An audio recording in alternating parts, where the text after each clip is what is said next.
Hello, my name is Nadia. Welcome to my channel.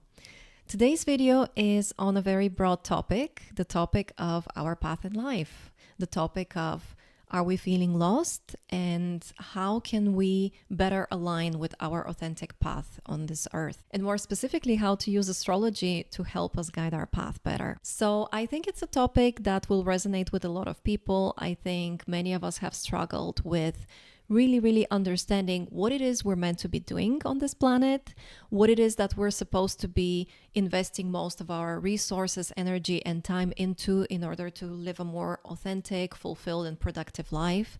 And I think it's a topic that has been important since the dawn of humanity, because we're just not content simply existing as human beings. We want to contribute to a cause. We want to be part of something bigger than us. We want to invest our energy and resources and talents into something that can make the world a better, more interesting, more productive and creative place.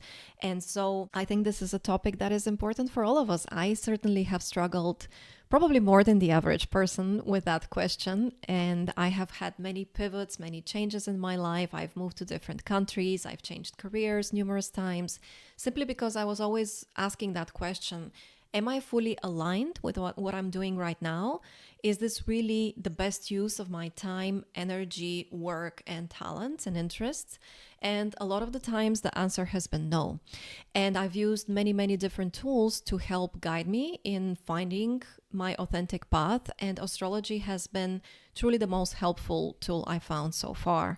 So I wanted to create a video where I help you understand a bit more about your chart, understand some very basic principles about what to look for in your chart to get a general idea of the spheres in life that will be heavily represented in this lifetime for you, in this incarnation, if you believe in reincarnation. Now, as you can imagine, this is a huge, very vast and very complex topic. So this video will cover only two elements for now that we can look to in our chart for a bit of extra guidance, but this will probably be the first in a series of many videos on this topic of direction and path in life, because I think, again, it's a really important thing for a lot of us to feel more aligned and more fulfilled.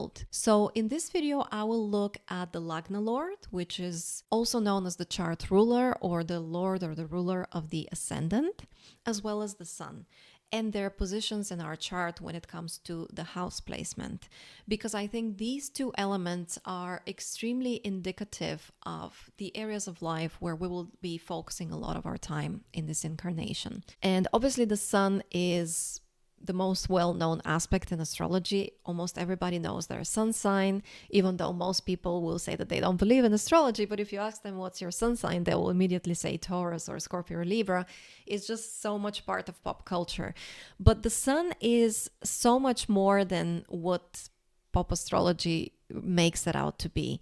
The sun is an element of divine intelligence, the spark of the universal soul in each one of us, the planet that indicates your higher purpose in life, a planet that indicates what you should be aiming towards in order to be fully aligned with your authentic soul nature.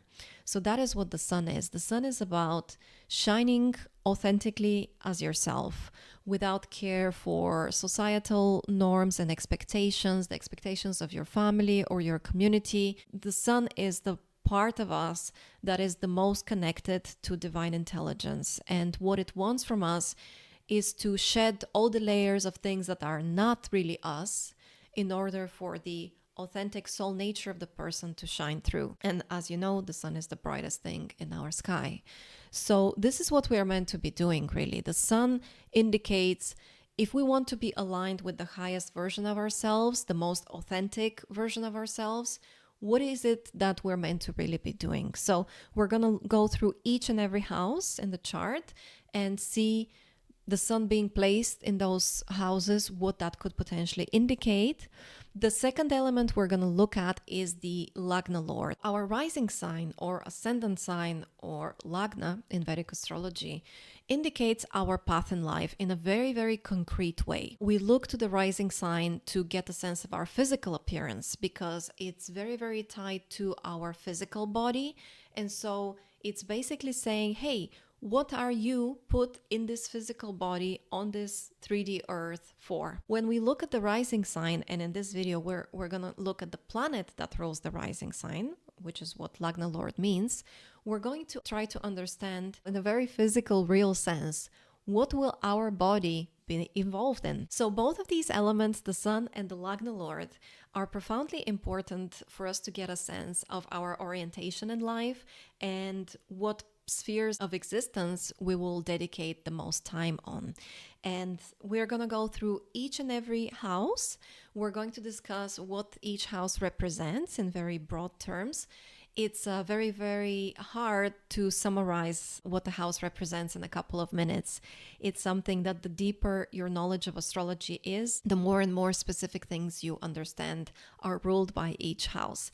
But I will list some of the more well-known and typical indications of the houses, and in order to help you, I've also created a guide, a very quick reference guide that you can download for free. I'll post the link in the YouTube caption, YouTube description below.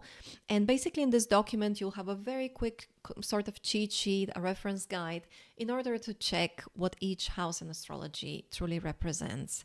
And I've also included some classifications of the houses, so you will really begin to deepen your knowledge of the houses in astrology. Now, if you don't know your rising sign or your ascendant sign, I'll put a link in the description below with the free natal chart generator that will generate a South Indian natal chart using tropical zodiac, and basically the square that has two diagonal lines in it will indicate the rising sign. So if we go through each sign, I will say the sign and which planet rules it. So for each of the sign, there is one ruling planet. If your rising sign is Aries, your Lagna Lord is Mars. If your rising sign is Taurus, your Lagna Lord is Venus. If your rising sign is Gemini, your Lagna Lord is Mercury. If your rising sign is Cancer, your Lagna Lord is the Moon. If your rising sign is Leo, the Lagna Lord is the Sun. If your rising sign is Virgo, the Lagna Lord is Mercury. If your rising sign is Libra, the Lagna Lord is Venus. If your rising sign is Scorpio, the Lagna Lord for you is Mars. If your rising sign is Sagittarius, the Lagna Lord is Jupiter. If your rising sign is Capricorn, the Lagna Lord is Saturn. If your rising sign is Aquarius, your Lagna Lord is Saturn. And if your rising sign is Pisces, your Lagna Lord is Jupiter. So what you need to do is check the house placement of the sun in your chart and the house placement of the Lagna Lord in your chart. And we're going to now go through each and every house, 1 through 12, and mention some of the indications associated with each of these houses. Feel free to use your intuition, your kind of inner guiding system, and if any of the elements mentioned kind of resonates with you, feel free to take that as like a green light from the universe that yes, this is indeed something that you're meant to be focusing a lot on and spending a lot of time with in this lifetime. Aside from mentioning the indications and concrete associations with each house, we're going to give some examples with famous people who basically have this kind of placement in their chart, and we're going to look what their life was revolving around the most and what they're most well known for. Now, for those of you who have Leo rising, these two placements will be one and the same because the sun is your Lagna Lord. So this kind of makes it a little bit easier for you probably to identify these themes in your life because there's just so much focus on that one house in your chart. Let's look at the first house. So if your sun falls in the first house or your Lagna Lord falls in the first house, this is actually a very powerful combination because the first house is unique in that it's both a trinal house and an angular house. Angular houses are the houses of action. They create the very foundations of our life.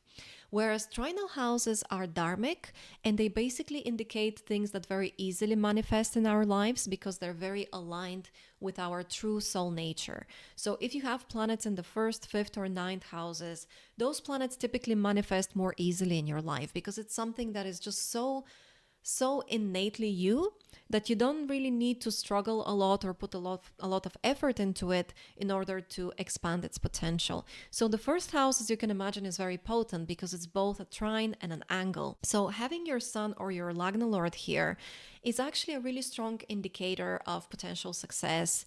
It's a strong indicator of independence, of courage, of a lot of self-focus. And that doesn't mean that you're selfish. It means that it's okay to be quite focused on your unique self, on understanding yourself better, and living life on your own terms without external interference, peer pressure, or societal pressure. Having one of these placements in the first house means the universe wants you to explore in depth what it is to be authentically you. And it wants you to live your life honestly, courageously, boldly, audaciously as yourself, and not being afraid to be different, not being afraid to do your own thing, even if other people don't really understand it or don't agree with it. So it's a powerful combination, but obviously it takes a bit of courage to really be ourselves, right? Because society loves to tell us what we're supposed to be doing, what we're supposed to be looking like, all the shoulds and, all the rules and all the stigma, all the expectations, all the pressures, especially from family and from peers, So it can be a very powerful combination, as I said, but also you have to really work on developing your courage in this lifetime, because the universe really wants you to move into kind of main character energy, to really shine brightly as yourself and care less and less about what others have to say about it. It doesn't mean that you have to be a sociopath, of course. It doesn't mean that you have to be selfish or cruel to others, not at all. Just to kind of be bold enough and brave enough to explore internally what it is you're meant to be doing as yourself, what it is you're uniquely and authentically aligned with, and go live that life without really caring too much about what other people will say about it. So some keywords here that I've listed are independence, courage, shining as yourself, living life on your own terms, main character energy, self-confidence and charisma. This can be a very charismatic placement indeed. It can also be related to the head, to ideas, to focus, to intellectual careers. So having one of these placements in the first house, this can be a sign of an intellectual career. Not so much like the typical careers we associate with intelligence or education or getting a university degree or anything like that. It's more kind of really delving deep into your unique creative intelligence and really going next level with what your mind can do, and expanding your mind, nurturing the skills of your mind, nurturing your creativity and intelligence with this placement. So intellectual careers, creative careers are definitely indicated here. Unique individual path is another kind of keyword or key phrase that you can remember with this placement. Physical body and appearance. So the first house, as we mentioned, the Lagna, is basically your body. You will see a lot of people with strong planets and sun or chart ruler in the first having careers or paths in life that are very much about their physical body, about their appearance, getting stronger, getting more fit, becoming more beautiful, overcoming any kind of physical weakness, or improving your health of strength or stamina. These are all indications that could be aligned with your path in life. And being mentally strong and resilient is another keyword here. So again, it takes a lot of courage and a lot of psychological health in processing potential traumas and limitations of the mind in order to be as authentic as possible. So having this placement, again, you're being pushed to develop the physical and the mental strength within your body and your mind. And so now specifically if you have the sun in the first, this is a bit of a double whammy career indicator, because the sun is already a career planet and any planets in the first house are career planets. So here this is a very powerful placement for leadership, because the sun is the king of the horoscope. The sun represents governmental figures, leaders, kings, royalty, aristocracy, sorry if I'm mispronouncing it. So basically having the sun in the first house can be an indication of a governmental career possibly, or serving the public in some capacity. The sun also represents focus, generosity, and sacrifice.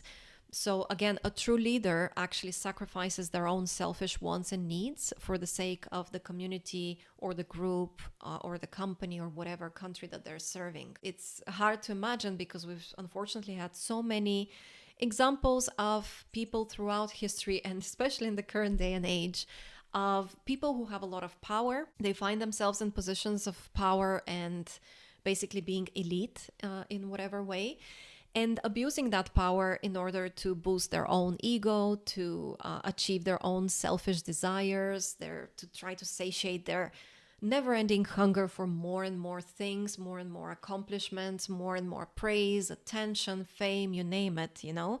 And so we're used to associating kind of royalty and leadership, aristocracy, anyone kind of being in the spotlight or having more power than the average person with usually a bit of negative traits, but that's not really how it's supposed to be.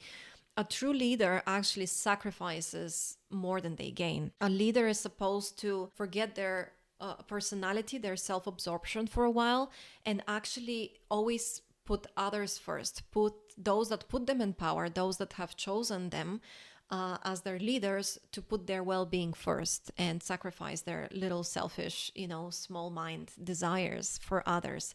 So Sun in the first house, because Sun is a very generous, self-sacrificial planet. When we wake up and we see the sun shining, it shines for all of us. It helps us grow crops. It helps life exist on earth. It's a very generous, giving energy. It thrives on simply giving and helping others and nurturing others.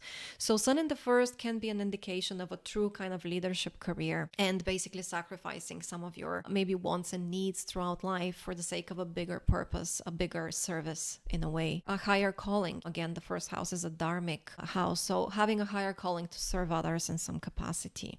And being the first at something can also be indicated here because the sun is the first planet, and so it can mean someone who's an innovator, someone who's leading in their own unique ways. They create their own path, they become the leading figure in that path, and a trailblazer, someone who does something completely creatively, innovatively, in a way nobody has done it before. So now let's look at some examples. The first example I have here is David Goggins, who has the sun in the first house. He has a very unique life path. He's a bit of a polarizing figure, a bit of a controversial figure for some. I personally don't agree with some of the things that he believes in, but it's not for me to agree. It's for him to live life on his own terms, right? So he has sun in the first. So he's a retired Navy SEAL. He's an ultramarathon runner.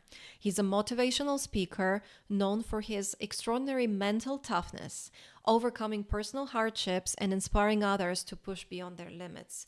And isn't that such an amazing example of what we just discussed about Lagna Lord or Sun in the first house, right? So he's created a path that I don't think anyone has created such a path before him. He had a Guinness record at some point in his life. So he did several thousand pull-ups, 4,000, I believe, in 24 hours.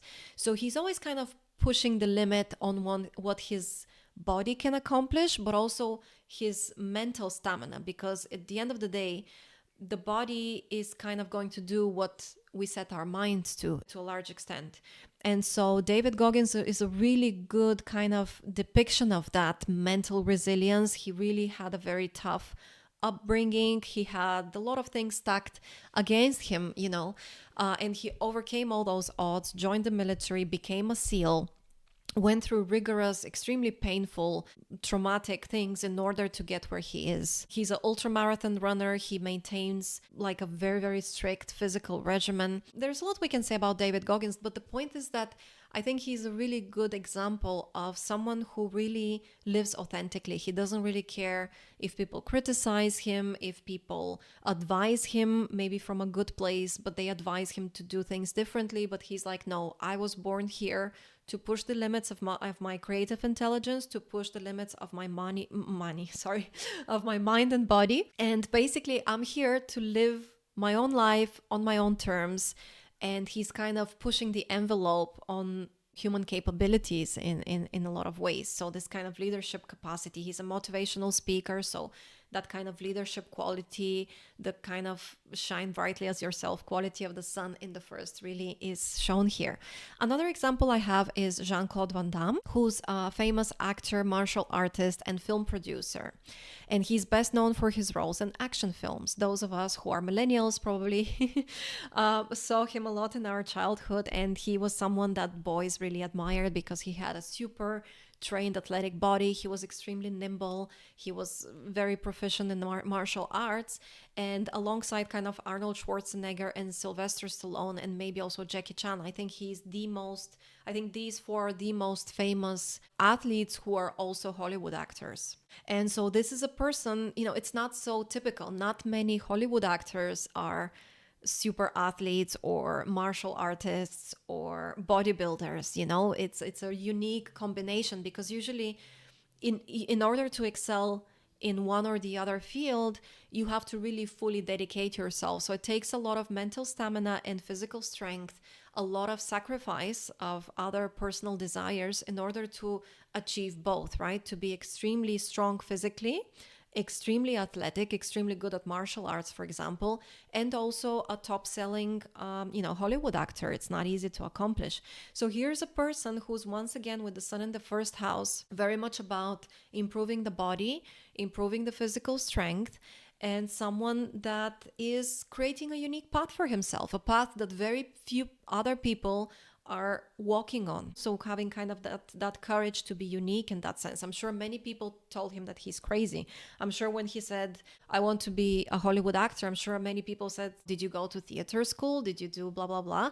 And he's like, I don't care, like I have to do it. I want to do it. And he did it, right? So what makes him unique is this combination of martial arts expertise and Hollywood action stardom, earning him the nickname, the muscles from Brussels. Here I've written that his flexibility, his high-flying kicks, I think this is what he's most famous for, kind of that high kick, and ability to perform his own stunts set him apart in the action genre. So that's another typical thing. Here's a top-selling, high-earning Hollywood actor who's doing his own stunts. So he became known for his intense physicality and precision in films. So I think this is a really good example of blending all those qualities we mentioned about associations of the first house. Another example is Bruce Lee. Bruce Lee has in some ways a similar path, right, to Jean-Claude Van Damme, although they're very, very different people. But Bruce Lee was a martial artist, I think the most legendary martial artist on earth, most likely. He's also an actor and a filmmaker who revolutionized martial arts and brought them to the global stage through his iconic films and unique fighting style. Again, I think a lot of boys and men were super inspired by what Bruce Lee was accomplishing, also his teachings. Those things we mentioned about controlling the mind, physical stamina, overcoming any kind of mental or physical weakness. This is once again really heavily represented here. And the uniqueness of the path, right? Again, we're literally not exaggerating here when we say he revolutionized martial arts in the way they were viewed. I think back in the day they were more niche. Now, with all these Hollywood representations that were started by Bruce Lee, it's something that was more popularized, became more mainstream. He basically had a philosophy of combining physical discipline with mental focus. And he had advocacy for self-expression and personal empowerment. And these continue to influence martial arts, fitness, and popular culture. So yeah, again, I think he's a really good representation of everything we discussed about Sun or Lagna Lord in the first house. He became a cult figure among action-loving youths with fan clubs all around the world. So again, this is the leadership quality. This is what you can achieve when you really shine authentically as yourself. People are inspired by you and they want to follow your example. Another example here is Barbara Walters. So Barbara Walters is unique for being a pioneering television broadcaster, known for her groundbreaking career as a talk show host and interviewer. And here's the thing, she became the first female co-anchor of a major network evening news program, and was known for her candid, insightful interviews with world leaders, celebrities, public figures, leaving a lasting impact on the media industry. So I think Barbara Walters, during her time, was the go-to kind of serious journalist for giving interviews for kind of celebrities that want to share their side of the story. I think she's done interviews even with Michael Jackson. Here's again someone doing things uniquely, putting their mark on the world in an authentic way and being first at something. So she was pioneering. She was the first female co-anchor of a major network evening news program. There were many interviewers at the time, right? But she shines uniquely as someone with a very different approach. She was considered very reputable, very respectable in her line of work, and that's why she was trusted by political leaders and celebrities to represent their part of the story. Another very interesting figure we have as an example is Abraham Lincoln. Here we are not 100% confirmed on his birth time. It's hard to know whether he really does does have that placement, but I think if he does, it's quite well aligned with what he's managed to achieve. So first of all, as we said, the sun in the first house can indicate serving the public, sacrificing yourself for others, being a leader in the true sense of the word in a healthy way. Abraham Lincoln was the 16th president of the US. He was famous for guiding the country through the Civil War and ending slavery with the Emancipation Proclamation. So again, doing something differently, being the first to do something, having a revolutionizing approach to things. He's remembered for being humble, empathetic, and able to relate to people, with a personal life marked by struggles, but still managing to lead in a way that left a lasting impact. So here again, we have overcoming personal traumas, personal limitations, psychological issues, mental blockages, in order to be the best version of yourself for the sake of your responsibilities, your path in life. And here's someone who was very atypical. He was quite introverted, quite humble, quite sensitive, different from the typical super charismatic, super confident political figure that usually becomes president of the United States, right? Another example is Barbra Streisand. Now, Barbra Streisand is definitely very unique. I remember some of her movies. I think what really set her apart is that she was taking a leadership role in the movies and not having that kind of appearance that we are traditionally associating with Hollywood actors in her time. Usually they're these really polished, really beautiful, and she's beautiful in her own way, but she had a unique appearance. She didn't try to change herself to fit with the Hollywood standards, right? So this is exactly the message here. You're not supposed to blend in. You're not supposed to fit in and mold yourself in order to fit in with the environment. Conversely, you're supposed to be trailblazing and being courageous enough to be fully yourself. So she's an American singer, actress, and filmmaker. She began rising steadily upwards from 1961 by doing TV, records, Broadway, magazine covers, and film. She received in 1995 an honorary doctorate in arts and humanities. But here's again someone who's very intelligent, right? So she's so creative. She has fulfilled all these roles. She was a filmmaker, an actress, a singer, playing on Broadway. And at the same time, she achieves, doctorate in arts and humanities in university. So really kind of taking that intelligence, what humanity is capable of, to that next level. As we said, the sun is a very intelligent planet, and here in the first, it's like a double whammy effect. Barbra Streisand is a rare honoree, perhaps the only artist to earn an Oscar, Tony, Emmy, Grammy, Golden Globe, Cable Ace, and Peabody Award. Very accomplished. Again, having that placement in the first can be an indicator of success and leadership because you're first. Streisand's career has been highlighted by a series of firsts. So here we go. Her first album, the Barbra Streisand album, became one of the most successful debut albums in history, winning 2 Grammys. It was Album of the Year, and she was the youngest artist to have won that at the time. Streisand is the first female composer ever to win an Academy Award. So as you can see, a lot of accomplishments, but also a lot of firsts. This is the 60s we're talking about. A lot of things are possible now that really only became possible because of women like Madonna or Barbra Streisand or Cher. Women who really had a lot of courage and self-belief in order to achieve all these amazing accomplishments. So all these firsts, again, indicator of sun in the first house. Another example I have is Caitlyn Jenner, formerly Bruce Jenner. So this is an American television personality and retired Olympic gold medal winning decathlete. So here again, the athletic capabilities, taking that physical stamina, physical strength, and athleticism to the next level. The first house is the body. Previously identifying publicly as male, Jenner revealed her identity as a trans woman in April of 2015, publicly announcing her name change from Bruce to Caitlyn in 2015. She has been called the most famous openly transgender woman in the world. So here's again someone who's not afraid to be themselves, someone who's doing something maybe a little bit unheard of at the time, something that takes a lot of courage to really be yourself and not care what people are going to say and how people are going to criticize you, right? So and becoming the first. So I think this is a really good example as well. And then finally, we have David Bowie, who redefined music, fashion, and identity through constant reinvention, merging performance and visual art with deep cultural impact. So David Bowie, definitely a cultural icon of his time. As it says here, redefined music, fashion, and identity. And he was constantly reinventing himself. I think he's a really good example, again, of someone who's authentically, freely expressing himself, something that very few of us can actually do, without any restraint, without any blockages or societal pressure. And he was able to shine as himself and achieve a lot in his career through being authentic. Now, a couple of examples of people who have both their sun and their Lagna Lord in the first. So this is a lot of concentrated energy in the first house. We have Edward Snowden, who's a former NSA contractor who leaked classified documents in 2013, exposing global surveillance programs run by the US governments. His actions sparked a major public debate on privacy and security, and he has since lived in exile, mainly in Russia. He was the first to reveal the full scope of the US government's mass surveillance programs to the public on a global scale.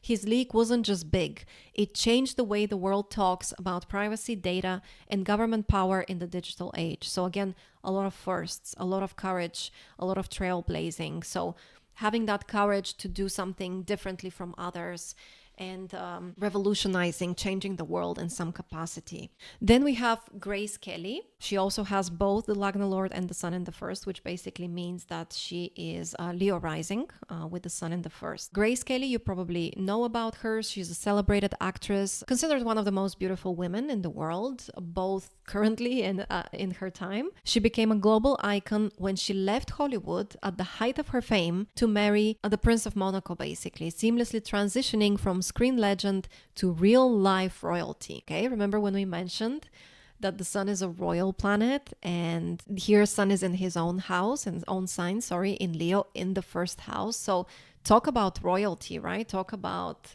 being noticed, being center of attention, shining brightly, being both a celebrated, beautiful Hollywood actress and a princess, a real life princess, right? So Grace Kelly was a cultural and beauty icon known for her timeless elegance and sophisticated style, which made her a muse to filmmakers like Alfred Hitchcock and inspired fashion trends, including the iconic Hermes Kelly bag. She seamlessly transitioned from Hollywood star to real-life royalty, embodying both grace and influence on and off the screen. So I think with all these examples we've seen, I think it's a much better way to understand the energy of the first house. It doesn't mean you're going to be a celebrity necessarily. It doesn't mean that you're going to become a president. But what the universe wants from you is to develop courage, to try to overcome your physical and or mental blockages and limitations and weaknesses, and really have the courage and the intuition to be fully yourself, to shine completely as yourself, and to be a little bit less prone to follow the norms and to follow the expectations and advice of others. Actually, two more final examples. So we have also Marlon Brando. He has the Lagna Lord in the first. Marlon Brando is also a very enigmatic figure, so widely regarded as one of the most influential actors in film history, known for revolutionizing acting with his raw, naturalistic style. So once again, we have someone put in a certain position where everyone is doing it one way, but he decides to do things a different way, and he succeeds at it because that's what he's meant to be doing. He's meant to be revolutionizing things and being innovative and creative. Brando popularized method acting in mainstream cinema, drawing from the Stanislavski system and training at the actor studio under Stella Adler. His emotional authenticity and realism marked a departure from the more theatrical style of earlier generations. If you've seen movies from like the 20s, 30s, whatever, cinema was a bit similar to theater in a way where you enjoy it, you enjoy the storyline and the acting, but you can kind of always sense that they are acting. Whereas with Marlon Brando, you get more immersed in the experience because he makes you actually believe that this thing is happening for real with him and he's really experiencing these emotions. He became a symbol of rebellion and masculinity at his time. He pioneered activism in Hollywood. He used his fame to advocate for civil rights and indigenous rights long before celebrity activism became mainstream. I think he even refused to accept certain awards by the Academy, if I'm not mistaken. I have to check that, but I believe he was known to kind of, when accepting awards, to use the time to advocate for the causes that he felt passionate about. As it says here, before celebrity activism became a thing, Marlon Brando was the first actor to do that. He's known for improvisation and intense preparation. He sometimes refused to memorize lines, instead opting for cue cards to keep dialogue spontaneous. So he wanted to create an experience where it looks as real as possible. He was reclusive and rebellious. His complex personality, eschewing fame, challenging directors, and avoiding press added to his mystique. So definitely it's a very iconic kind of figure in cinema in more ways than one. And, you know, his performance in some movies is absolutely incredible. And I remember watching Apocalypse Now. I really thought it was a contemporary movie. I think I watched it in the late 90s or early 2000s when I watched that movie. And it really looked like a movie that is made in our current day and age. And in fact, it had been made decades before that, you know. So he really revolutionized cinema and he created experiences that felt ahead of their time. And then finally, we have Sean Connery, who was a legendary, is a legendary Scottish actor, best known as the original James Bond. Okay, original, being the first at something. He was voted greatest living Scot and a cultural icon of masculinity. So again, he was shining brightly as himself. He was recognized as different from the rest, as a leading figure. And he was the first to play James Bond and was very iconic in that role. So, okay, I think you get a sense of the first house and how potent and powerful it can be. Now let's move on to the second house. So this is if you have the sun or the Lagna Lord placed in the second house. Now the second house is very different from the first house. It's the house of material practical responsibilities. It's an Artha house, which means material house. And it's really the house of our obligations, our resources, our resourcefulness and skills, our family, and basically all the things that give us security on the material level, on the material plane, but also our skills, talents, and abilities that make us feel that we would be okay in any situation. Resources are very closely related to resourcefulness. The more resourceful we are, the more we're able to accumulate resources to make us feel secure in life.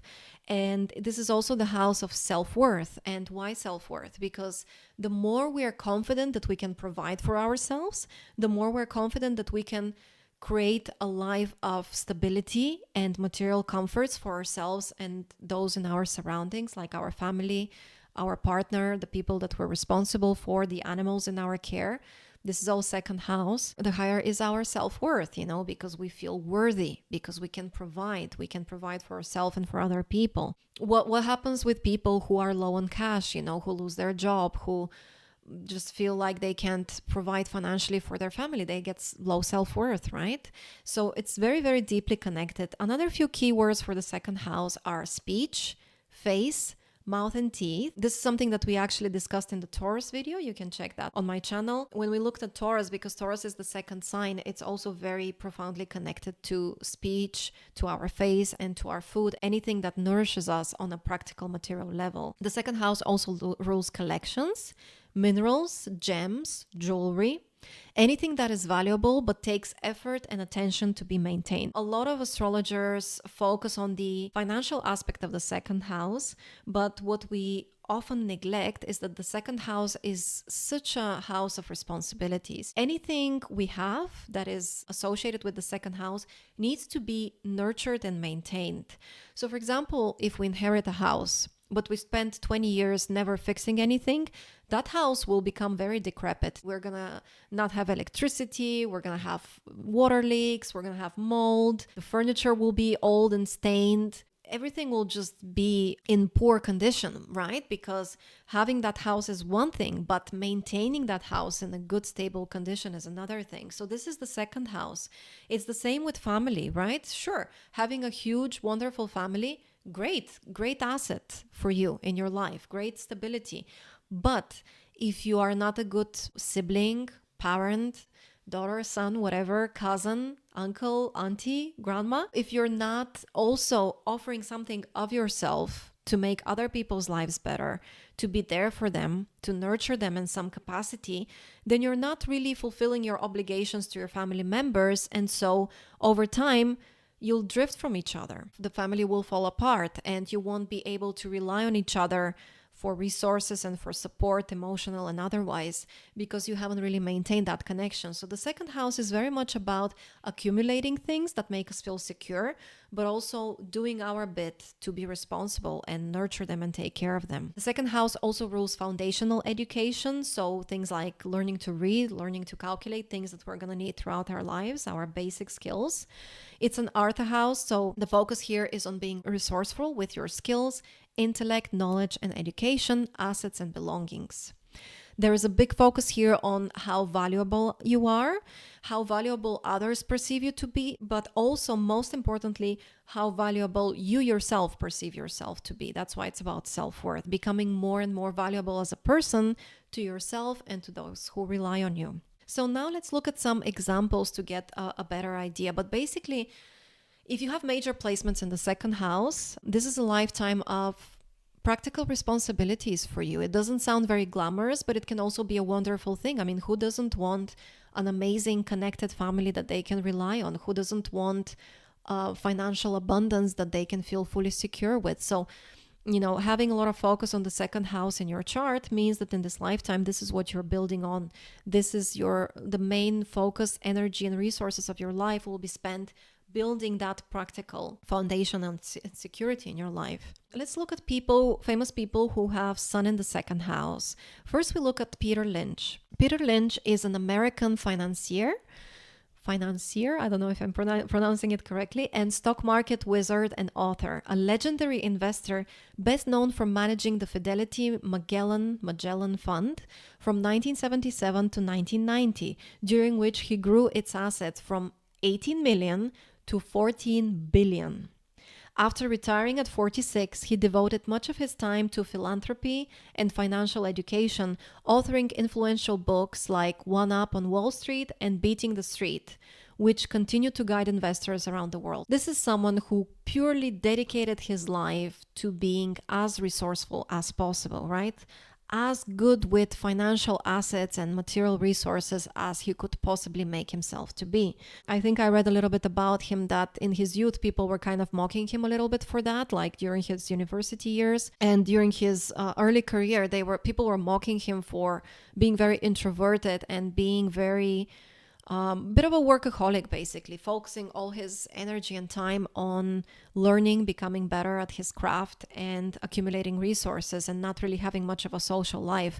And that's why he kind of retired quite early at 46, because he really had done so much. He had accomplished so much at an early age that he was able to be, completely resourceful, set for life, and able to dedicate his creativity to other worthy causes and to financial education for others, right? I think he's an amazing example of someone who really, and remember what we said, the sun is a sacrificial and generous planet. So sometimes we have to sacrifice some of our pleasures and desires in life in order for that other bigger purpose in our life to really be accomplished. So he had the sun in the second.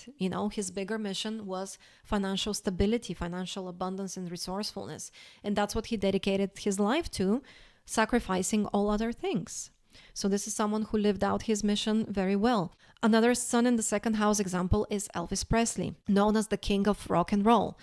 Remember when we said the second house is associated with the face, with speech, with voice, and the mouth. So a lot of famous singers have really strong placements in the second house. Elvis Presley was, as you all know, an American singer and cultural icon who revolutionized popular music in the 50s with his unique blend of rock, country, and gospel. He became the best-selling solo music artist of all time, known for his deep voice, electrifying stage presence, and groundbreaking impact on youth culture and music history. So here's someone who became a bit of a voice, second house, for his generation, but certainly someone who excelled at one particular thing, which was singing. He's most well known for his singing. He had a very beautiful voice. He authored and sang so many songs. So it was all about second house for him, all about that singing career. Another example of the sun in the second house is Arnold Schwarzenegger, who, by the way, is now a billionaire. Okay. Now, this shouldn't come as too much of a surprise because Arnold has been super successful in pretty much any endeavor he's wanted to be successful in. So he's an Austrian-American bodybuilder, actor, businessman, and politician who built a vast fortune through multiple careers. He first gained fame as a champion bodybuilder, winning Mr. Olympia 7 times, then became one of Hollywood's top paid action stars with blockbuster films like The Terminator and Predator. So again, from an early age, he came from a very poor, very humble family in Austria. He lived an extremely ascetic, simple life. He was fully dedicated to working on his body. Basically, through his amazing titles, he won Mr. Olympia 7 times.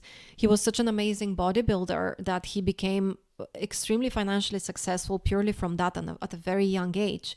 Then he had a dream to become a Hollywood actor and to move to America. Beyond acting, he invested early and smartly in real estate, turning profits into substantial wealth, and later served 2 terms as governor of California. His diverse income streams, from movies and endorsements to business ventures and property, have made him one of the wealthiest and most influential entertainment figures in the world.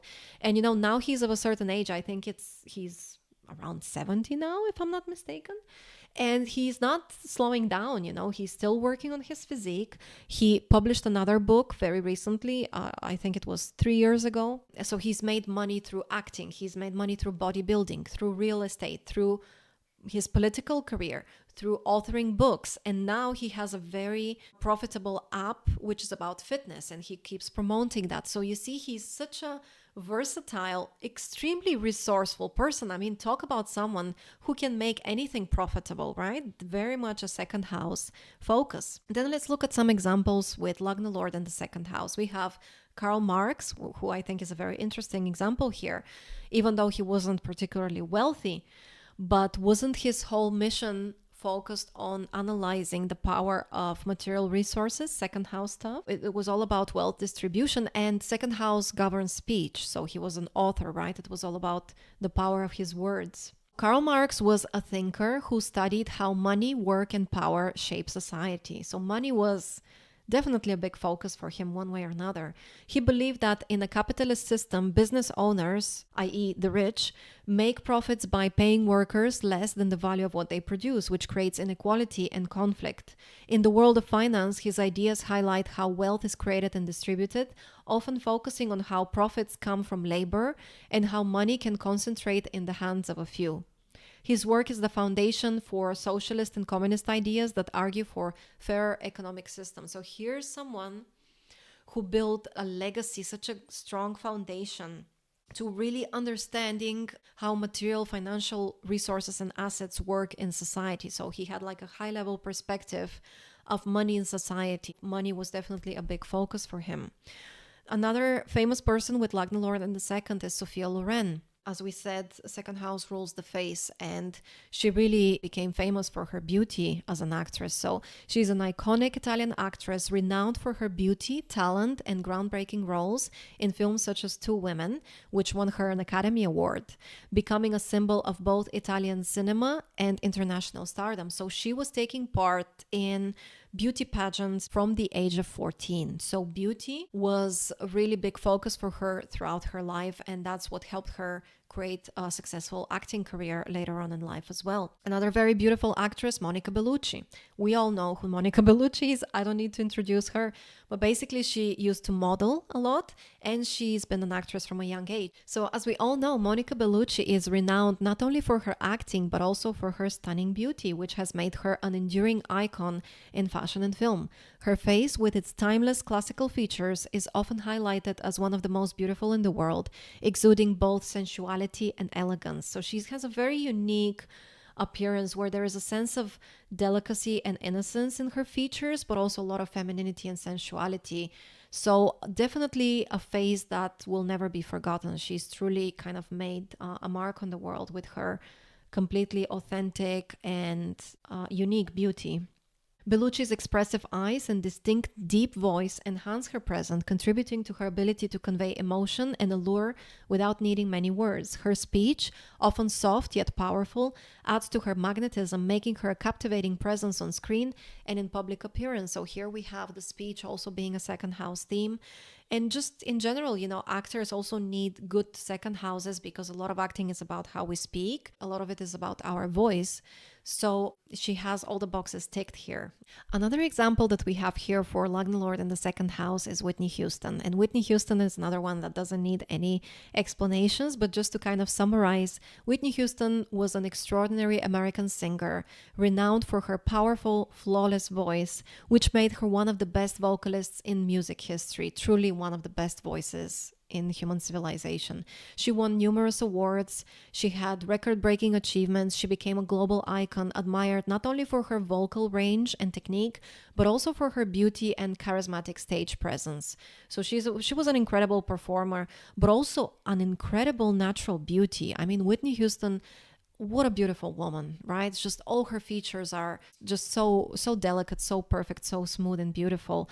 And then another example of the Lagna Lord being in the second house is William Randolph Hearst, who was an American media mogul who built one of the largest newspapers and magazine empires in the world, greatly influencing public opinion and the media landscape. So here again, we have the combination of financial success with speech, with the written word. His vast wealth came from his ownership of newspapers, magazines, and other media properties, making him one of the richest and most powerful figures in American history. Here's someone who amassed huge amounts of wealth. And then finally, we have Frank Woolworth, who also has Lagna Lord in the second, another business tycoon. Everyone has heard of Woolworth stores, right? So he was an American entrepreneur who founded the Five and Dime retail store chain, revolutionizing the retail industry by offering a wide variety of affordable products. So I think he is a very, very interesting blend here of a lot of different second house elements. So on the one hand, we have business tycoon, right? One of the wealthiest people on earth, definitely second house, definitely being very resourceful and accomplishing on his own so much to create more and more financial resources for himself and his family. But on the other hand, he specialized in goods which are basically necessities. He was selling conveniences, right? Things that everyone needs to have a comfortable life, which is very much a second house thing, which is about practical material survival. Another quote here is that his concept of fixed price stores led to the creation of the modern discount retail model, and he became one of the wealthiest businessmen of his time. Again, very much living out the second house themes here in a very pragmatic sense. And then one final example of both Sun and Lagna Lord in the second house is Alan Turing. So Alan Turing is known as the code breaker. So he was a British mathematician and computer scientist who is best known for helping to break Nazi Germany's secret codes during World War II, which helped shorten the war. He also laid the foundation for modern computers by creating the concept of the Turing machine and is considered one of the fathers of artificial intelligence. So here we have again someone who heavily focused on language and code as speech. Turing didn't use speech in the usual sense, but he decoded language, literally by breaking the Enigma machine. His work revolved around symbols, logic, and constructing languages that machines could understand, which fits the second house theme of how we use words to shape reality or gain value. Remember, second house is also our foundational education, the foundational principles of anything, whether it's mathematics or literature, things that we need to lay as foundations for any other human study to be built upon from there. Turing created theoretical models for computers that laid the groundwork for programming languages, a new form of structured speech between humans and machines. So this is a very unique kind of manifestation of second house energy, which is about languages, speech, and foundational knowledge. Moving on to the third house. The third house is a very interesting, very energetic and fun house. It's not a very easy house because whatever we accomplish through the third house always requires a lot of effort and energy put into it. But it's a lot of fun. It's a lot of fun. The third house is a lot of the things that make us basically uniquely human and separate from the animal kingdom. So everything that has to do with dexterity, with skillfulness, with artisanship, is that a word? With artistry, with crafting, with the human analytical intelligence that we have. It's all ruled by the third house. I'm going to go through some specific examples of keywords associated with the third house for you to get a sense of what it actually represents. So, number one, it represents competitions, using our own skills and abilities, building on to them, so becoming better and better at different skills. It rules courage, energy, effort, and exerting ourselves. It rules dancing, acting, and entertainment. These are all third house things, as well as communications, media, gathering and sharing of information, employees, siblings, short journeys, commuting, analytical thinking, technical writing, engineering, and science. These are all analytical concepts, things that require a lot of effort, a lot of dedication, and a lot of learning and studying. The third house rules all hobbies and talents. Hands and nails are ruled by the third house, as well as shopping, arts, crafts, and craftsmanship. So these are all third house things. As you can see, a lot of skillfulness, a lot of fun, and games and competitions as well are ruled by the third house. So the best approach, if you have strong placements in the third house, is explore what really fascinates you, explore what is fun for you, pursue your hobbies and interests, because I think a lot of what you're meant to be doing here on earth will be tied to your unique interests and hobbies and talents. So basically, the third house is about utilizing our very human analytical intelligence, our dexterity, our skillfulness, both with the hands and with the mind, becoming better and better at it, putting a lot of effort and energy into developing a specific skill or talent. Everything that's skillful and talented basically is a third house matter. So if you have a lot of placements in the third house, the universe is asking you to do something that is fun for you, but put a lot of energy and effort into becoming better at it. Okay, so don't shy away from competitions, from games, from sports, from competitive environments, from challenges, because the third house is very much about competing and challenging yourself and playing games with others and being courageous. So games and entertainment are ruled here. Your life is basically about flexing your human muscle, meaning using your intellect and dexterity and talents, what makes us uniquely human. So let's look at some examples of people who have strong placements in the third house. First of all, Christopher Reeve. Christopher Reeve has both his sun and Lagna Lord in the third house. He's most famously known as the actor who played Superman. So he was an actor, activist, director, and author. He was considered to be very clever, very intelligent. He excelled academically. He was accepted into the prestigious Juilliard School and chose diverse roles as an actor, showcasing his intellect. While he's known mostly for his iconic role as Superman, he also demonstrated his intelligence through his work as a champion for scientific research and support within the paralysis community after his accident. So we see a lot of really good examples here of third house things. Being Superman means you become very strong, very good at something. You work on your skills, on your stamina. He was a very good actor. Acting is a very third house thing because it involves entertainment, but it also involves a lot of dexterity, being very articulate with your body and with your speech, memorizing lines, being intelligent. He really managed to utilize all these kind of practical creative skills that he had, and he was also very intelligent. So he's a really good example of third house things. Now, another even more fun example of third house presence is Jim Carrey, who had both Sun and Lagna Lord in the third house. So Jim Carrey is, of course, a super famous comedian and actor, but he's most famously known for his quick wit. So here we have again the aspect of intelligence, of human analytical thinking, and quick wit, which is very much a third house thing. And he was doing a lot of talking, right? A lot of his acting is about the body language, the dexterity of the body, but also communicating a lot. So Jim Carrey is a Canadian-American actor, comedian, and artist known for his wildly expressive face, physical comedy, you see, being very physical, that's a third house thing, and high energy performances, again, energy represented by the third house, in both comedic and dramatic roles. Jim Carrey is known for his lightning fast wit, high emotional energy, and bold communication style.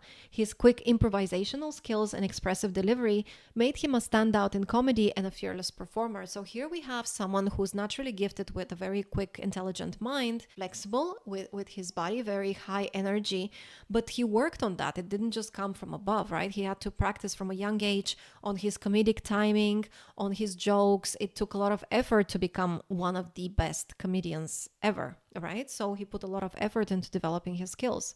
Another famous person who is a great example is George Clooney, who had his sun in the third house. So as a kid, George Clooney wanted to be a professional baseball player. He was very good in sports. He even tried out for the Cincinnati Reds in 1977, but unfortunately didn't make the team, which eventually led him to shift his focus towards acting and entertainment. But before that, I believe he did a lot of random jobs, he was good at a lot of different things. He was very multi-talented, but eventually he became a famous actor. And what he is known for in terms of his acting style is his smooth, confident communication style. So communications are a third house thing.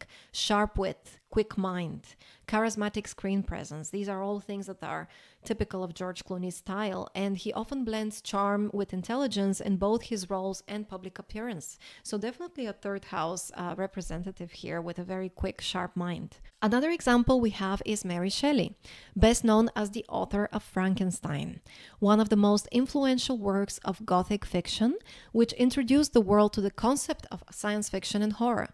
Her exposure to scientific ideas through her intellectual circle, including her husband Percy Shelley and scientists like Humphrey Davy, inspired her exploration of themes like the dangers and potential of scientific experimentation and the pursuit of knowledge in Frankenstein. So here's someone who blended their writing skills, so they were an author, with their knowledge and keen interest in science and engineering. Remember, third house also rules science and engineering. And so basically she utilized that interest and knowledge in science and blended that with her writing skills to create the foundations of science fiction, essentially. Another famous person with both Sun and Lagna Lord in the third house is John Cleese, who is an actor and comedian, most famously known as the co-creator of Monty Python, a very, very successful comedy. And he's actually a Cambridge University graduate. So he went to Cambridge, he had a law degree from Cambridge. He wrote and played in humor sketches and radio comedy while still in Cambridge. So this is a highly intelligent person we're talking about, who really, really excelled academically and then pursued acting and basically became a super famous and successful actor and comedian using that kind of intelligence. So definitely very strong third house influence here. Another very famous person with both Sun and Lagna Lord in the third is Nikola Tesla, a brilliant inventor, electrical engineer, and a physicist known for his pioneering contributions to the development of the alternating current, AC electricity, which became the foundation for modern electrical power systems. So truly a trailblazer, truly one of the smartest people known to humanity. Tesla also invented numerous devices and technologies, including the Tesla coil, and made significant advancements in wireless communication and energy transmission. His visionary ideas and concepts, many ahead of his time, have left a lasting legacy in science and technology. So here, not only do we have someone who's so fully dedicated and focused on his efforts in science and technology, becoming an inventor, but also we have the blend of communications technology, which is a third house theme, and energy transmission. And as we said, third house rules energy and effort because it's about putting all our energy and effort into becoming better at something. So he covers kind of all the bases there. Really good example. Another example of someone with Sun in the third house is Tom Dooley. Tom Dooley was a physician, humanitarian, author, and served in the military. The military is very much about the third house because the third house is connected to courage and effort and competing with others. So he became the youngest US Navy officer to receive the Legion of Merit Award, the highest peacetime honor. So definitely esteemed in the military space, but also an author. So he used his kind of human analytical intelligence to author books as well. He was a US Navy physician known for his humanitarian medical work in Southeast Asia during the 1950s, and he gained fame through his best-selling books about his experiences. So he combined writing, authorship with his military knowledge and experience. So definitely a third house theme there. Then we have Oprah, who has Sun in the third house. Now, if anyone is connected to media and communications, that would be Oprah, right? She achieved success in all the media, so TV, books, and magazines. She left college to become the first female and the first Black newscaster in Nashville, earning $15,000 a year. So again, communications, the third house, media and communications, very much third house themes. Articulate, highly intelligent. She moved into her own show in Baltimore. People Are Talking was the show. Oprah Winfrey is a media mogul and philanthropist known for revolutionizing daytime television through her empathetic interviewing style.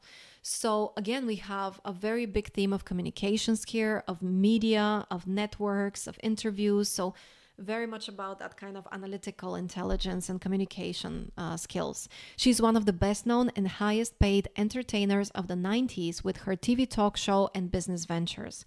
Achieved everything through her own initiative, courage, and effort. So here's someone who had a very difficult upbringing, very difficult past, and achieved incredible success, both fame and financial success. And this was all through her own efforts. The third house, as I said, is a house of putting efforts in, being courageous, being brave. She wasn't afraid to dare to dream big. She wasn't afraid to put herself out there. She didn't let her past experiences limit her. And so she was very, very courageous and very intelligent, and was lucky to kind of find her way through working in areas that really were suited for her natal chart. Another few examples for people with Lagna Lord in the third house. First, we have John Travolta, another multi-talented person, so lots of skills. He was very energetic as well. So he's an American actor and singer known for his dynamic performances in iconic films spanning decades, from dance-driven hits to dramatic roles, showcasing his versatility and charisma. So again, this is what makes humans very unique. We're so skillful. We're so talented in different areas. So he was an incredible dancer. He's an incredible actor, very charismatic, very energetic, very well liked by everyone, both apparently people who work with him and the audience, of course. He gained fame through his roles in pop culture defining movies, and is also noted for his passion for aviation, being a licensed pilot with his own fleet of aircraft. So again, there is courage there as well. There is engineering and science. He's interested in those domains. Another example of someone with Lagna Lord in the third house is Evel Knievel. I'm not sure how to pronounce that perfectly, apologies. So he was a super famous American stunt performer and daredevil, famous for his death-defying motorcycle jumps and showmanship during the 1960s and 1970s. Competitions, games, entertainment, challenges, very, very third house. He was super brave, all about stunts, all about competitions, entertaining people through his bravery. Another example of someone with Lagna Lord in the third house is Bo Gritz, who's a former U.S. Army Special Forces officer. So once again, we have the theme of military and courage here.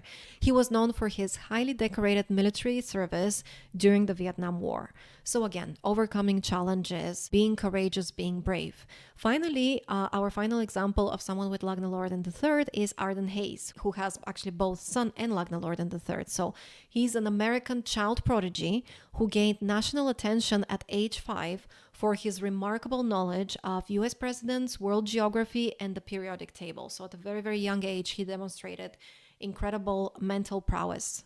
And how did he become famous? Through TV, through entertainment. He appeared on popular TV shows like Jimmy Kimmel Lives, which is again third house themes, communications, and TV. So I hope you get the idea about the third house. It's a very multifaceted, diverse house. The common theme is courage, effort, and talent and intellect. So what if you have Sun or Lagna Lord or both in the fourth house? Fourth house is a house of moksha, which means contemplation, emotions, and psychology. So we're prodding deeper here. We're looking at people's emotional nature.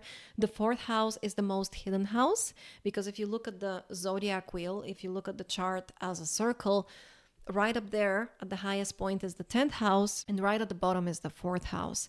So the fourth house is our intimate private life, our emotional space, something that only people who are intimate to us really understand. Only people who are very, very close to us understand our emotional well-being, how we feel, what makes us happy, what we really, really love, what gives us a sense of comfort and safety. So fourth house is a house of happiness. It's a house of emotional well-being. It's the house of houses in real estate, because it's our home, basically. What the fourth house rules our home. And that's why it's also connected to the mother. So the house most closely connected to mother energy is the fourth house. So basically where we feel most vulnerable, but also most relaxed and safe. We finish work and we go home to rest and relax and be fully ourselves and be fully safe emotionally. It's our harbor, so to speak. So some specific things ruled by the fourth house are real estate, furniture, vehicles, all kinds of vehicles, cars, bicycles, boats, airplanes, anything that supports your body and provides comfort. So seats, air conditioning, the soles of our shoes, things that make life more comfortable for us. Again, it rules happiness, things of the heart, matters of the heart, our emotional sphere.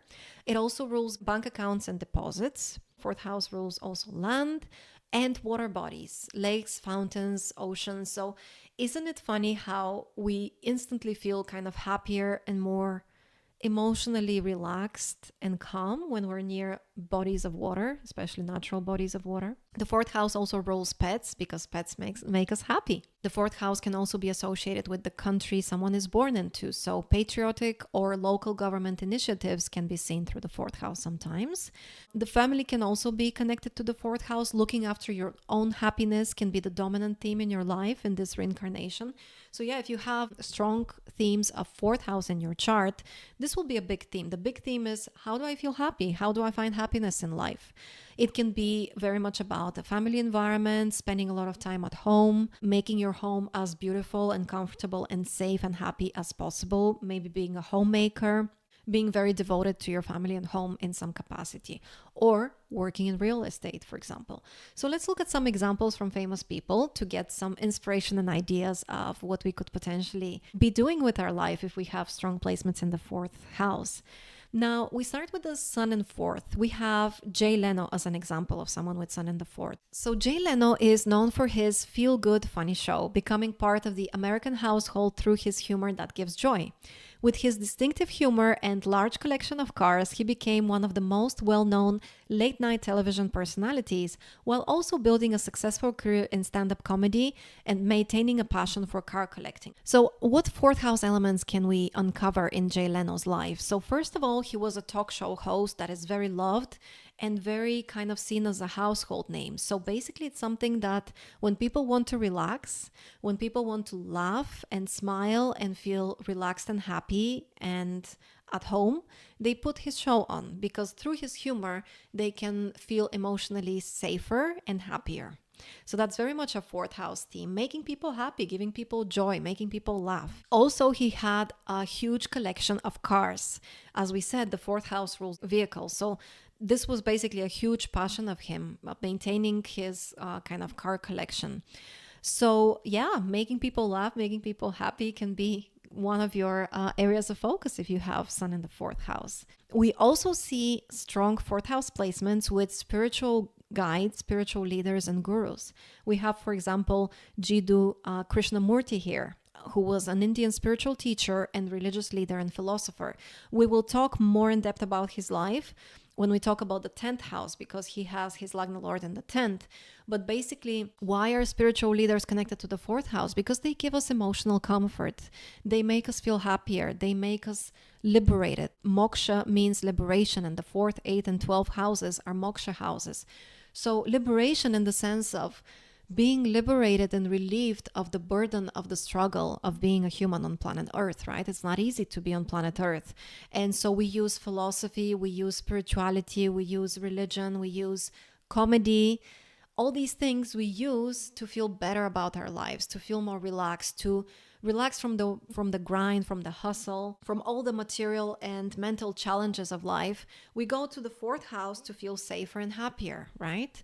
And so it's very much connected to our emotional and psychological well-being. Another person with sun in the 4th house, Sridhar Maharaj, was a prominent spiritual leader and guru, revered for his teachings on devotion and self-realization, emphasizing the importance of inner spiritual growth, detachment from material desires, and surrender to the divine. So here again, we have someone who's showing people how to not be constantly overburdened with worrying and focus on the material struggles of life, but rather elevating our mind above that, detaching from material desires, surrendering to the divine to feel happier, to feel more content and at peace within. This is very much a fourth house theme. We also have Ron Hubbard here. So Ron Hubbard had his sun in the fourth house. He is actually the founder of Scientology. Scientology combines aspects of self-help, spirituality, and a belief in the advancement of the mind through various techniques, with a focus on achieving spiritual freedom. So whether you agree or not with their teachings, or specifically with Scientology or any spiritual guru, the focus here is that the fourth house is very much connected to people feeling liberated from the more challenging material aspects of life and being happier and more at peace with themselves. So this is another avenue. So Ron Hubbard created Scientology. He was a passionate sailor and licensed pilot as well, spending significant time at sea, commanding the Apollo ship as part of Scientology's sea organization. So here we have water bodies, right? Feeling happy at sea. He was happy at sea. So he was happy connected to fourth house themes of water bodies. He was a sailor. He also had a strong interest in civil engineering and navigation, which he applied to various projects. And his adventure spirit extended to flying aircraft and experimenting with different vehicles, shaping much of his personal life and legacy. So definitely very strong fourth house themes here in his life. Now let's look at some examples of people who have both Sun and Lagna Lord in the fourth house. Once again, we have a spiritual guru here. We have Sadhguru, who provides comfort and happiness through his wisdom and teachings. He's an Indian yogi, mystic, and poet, and a New York Times bestselling author, spiritual leader again. We also have Indira Gandhi here, both Sun and Lagna Lord in the fourth. She was the first female prime minister of India, known for her strong leadership, political decisions, and pivotal role in shaping modern India.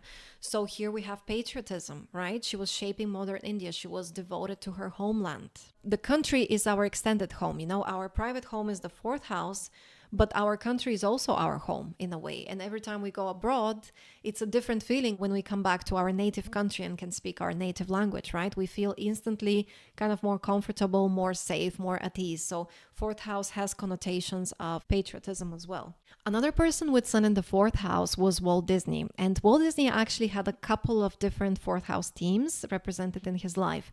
First of all, his movies and depictions, of course, made humans very happy, especially children. So I don't know about you, but as a child, I was fully a devotee of Disney. Everything Disney just made me so happy to watch it. Animals, as we said, are ruled by the fourth house, especially pets, animals who make us happy.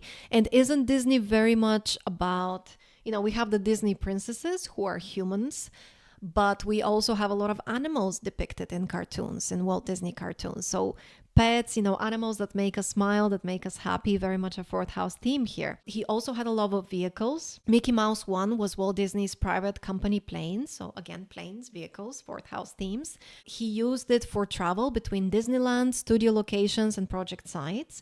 The aircraft was specifically outfitted for comfort and even had a seat reserved for Mickey Mouse, symbolizing Disney's playful spirit and hands-on involvement in his creative empire. So, love of vehicles, love of animals, and love of making people and children happy, making people smile. A couple of examples of people with Lagna Lord in the fourth house. We have Billy Joel, who is a singer, songwriter, and pianist. He had Moon in the fourth house, and Moon is a planet of music, actually, because Moon is about connecting with others, and few things make us feel connected the way music does, right? And music uplifts. So with Moon in the fourth house, he created music that uplifted people's spirits. His songs like Piano Man and Just the Way You Are have become anthems of joy, reflection, and nostalgia, bringing people together and lifting spirits worldwide.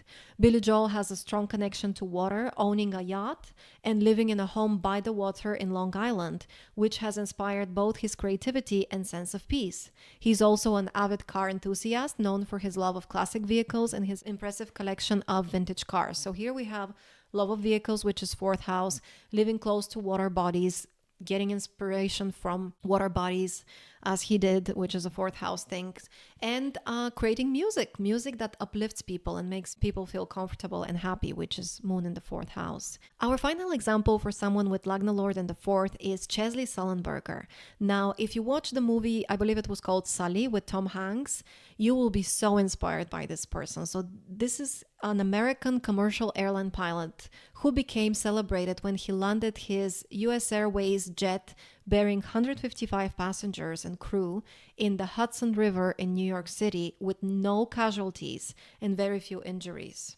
The son of a dentist and a teacher, he became fascinated with aircraft at an early age and earned his pilot's license as a young teen. So from an early age, he knew that he loved vehicles, which is a fourth house theme. He earned his bachelor's degree from the Air Force Academy, graduating with a major in psychology. And after serving in the Air Force for 7 years as a fighter pilot who had attained the rank of captain, he turned to the commercial airlines. So very much his whole career was about airlines, airplanes, fourth house matters. Moving on to the fifth house now. The fifth house is a very kind of happy and creative house. It's the house of romance and love. It's those early phases of a relationship where people are infatuated with each other and just the thought of someone makes you smile, right? Remember that feeling? Or maybe you're experiencing it right now, where just thinking about your partner or someone that you're in love with makes you smile. That's the fifth house. It's a very creative house. It's the house of children. It's the house of creative intelligence. It's the house of pure self-expression. So expressing yourself as you are and being productive creatively with it. And children are the product of love between two people, ideally, right? And so the fifth house is the house of creativity, of creative intelligence, of inspiration and imagination, as well as romance and love. So if you have strong placements in the fifth, you're probably a very creative person and someone who loves love, someone who loves romance, someone maybe who loves children as well. So let's look at some examples to see how our life can turn out if we have Sun in the fifth house.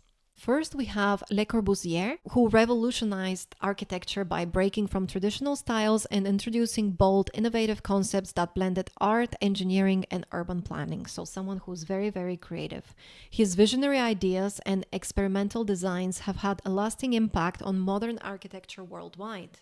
Also a prolific painter and writer. So here's someone who fully embodied that creative mind, that creative intelligence. Fifth house is the Leo house. Leo is ruled by the sun, and the sun is the most creative planet. As we said, it's the universal intelligence, having that spark of universal godly spirit and intelligence in each one of us, and in each one of us it's expressed differently and uniquely.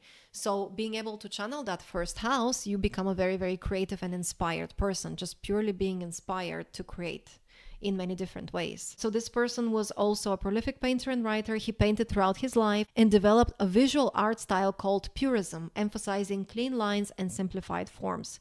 So he used his creativity for innovation as well in many different areas. Another example of Sun in the fifth is Leonardo da Vinci, a Renaissance polymath whose genius spanned art, science, engineering, and anatomy. I mean, if I ask you about who's the most creative person on earth, I think Leonardo da Vinci will come to mind with many people because he was just so good at so many things and approaching everything with his own spin, own creative way of doing things. So yeah, he's one of history's more influential and visionary figures. Another example of Sun in the fifth house is Lucien Pissarro, a French-British painter, printmaker, and publisher known for blending Impressionist and Neo-Impressionist styles and for founding the Irani Press, which produced, I'm sorry if I'm butchering the pronunciation here, which produced beautifully illustrated books combining art and typography. Okay, so here's someone that again blended different styles. So he expressed himself creatively. He spent his youth exploring with different ways of developing his skills creatively and blended styles to create something of his own, creating beautifully illustrated books combining art and typography. So basically that also inspires other people to be creative, right? So fully living that solar creative energy there. Elsie Wheeler was a spiritually gifted medium who, in collaboration with astrologer Mark Edmund Jones in 1925, channeled the Sabian symbols, a set of 360 symbolic images assigned to each degree of the zodiac, used for intuitive and psychological insight in astrology. So here's someone who blended astrology, intuition, and visual creativity to create the Sabian symbols. Very creative energy here. Then we have Giacomo Casanova, who, according to the details that I have about his birth chart, had both Sun and Lagna Lord in the fifth house of love and romance. So, of course, he's known for his love escapades. He's an Italian adventurer who is considered the greatest of historic lovers. Another example of someone with Sun in the fifth house is Zane Stein, who is an astrologer best known for pioneering work on the asteroid Chiron. So he's the first one who explored the role of Chiron in healing, personal transformation, and bridging the physical and spiritual realms in astrology. He also had his Lagna Lord in the eighth house of the occult. But basically, the Sun in the fifth house allowed him to be very creative, explore his creative intelligence in basically creating an archetype for Chiron. And I actually don't use asteroids in my astrology readings, but Chiron is one asteroid which I really pay attention to. Chiron, I think, is a very, very powerful placement in the chart, signifying a lot of areas of trauma and healing there. So really amazing work. Another very beautiful example of someone with both Sun and Lagna Lord in the fifth house is Dolly Parton. Dolly Parton, much loved person worldwide, as you know, is an American singer, songwriter, and philanthropist. She's known for her country music legacy, but also for founding the Imagination Library, which promotes children's literacy by providing free books to millions of kids worldwide. I mean, what a beautiful representation of fifth house theme. So she helps children, she provides books which help them with their creative intelligence and developing their imagination, and it's literally called the Imagination Library. I mean, very, very fifth house there, and just being creative with music, right, and philanthropy. And she's a songwriter, which requires creative intelligence as well. Another example for someone with Sun in the fifth house was Liberace, an American pianist and entertainer famed for his flamboyant style, virtuosic performances, and showmanship, becoming one of the highest paid performers in the world during his career. So here's someone who definitely was not afraid to freely express himself. So fifth house, as we said, self-expression, creativity, channeling your creativity to fully authentically be in touch with that divine kind of intelligence and creativity of the sun and the universe. Another really famous person with Sun in the fifth house was Bette Davis, who was an American actress renowned for her powerful performances and dynamic roles in classic films, earning her a reputation as one of the greatest actresses in Hollywood history. So yeah, it can make you very, very creative at your craft. And especially if you manage to work in a field that fosters creativity, you can achieve a lot of success there.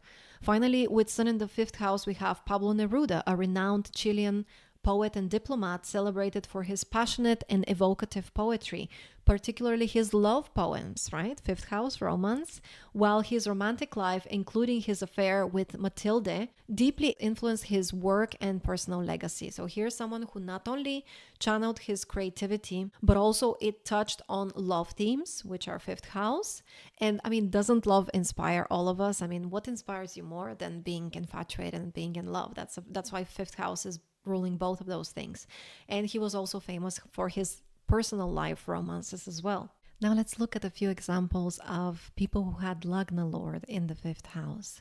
First, we look at Wojciech Kosak, who is a renowned Polish painter, best known for his vivid depictions of military scenes, historical battles, and portraits, which showcase his mastery in capturing movement and dramatic action. So fifth house here, having the Lagna Lord in the fifth house enabled him to create lasting success and fame through his creative expression, through art. So having a really good placement in the fifth house can make you extremely creative. And if you pursue a career which is in the creative field, it can make you successful. Another example is Tony Robbins. Now, Tony Robbins, as you probably know, is an American motivational speaker, author, and life coach known for his dynamic seminars and self-help books focused on personal development, financial success, and peak performance. But the thing about Tony Robbins, I think he really revolutionized the self-help movement, by the way.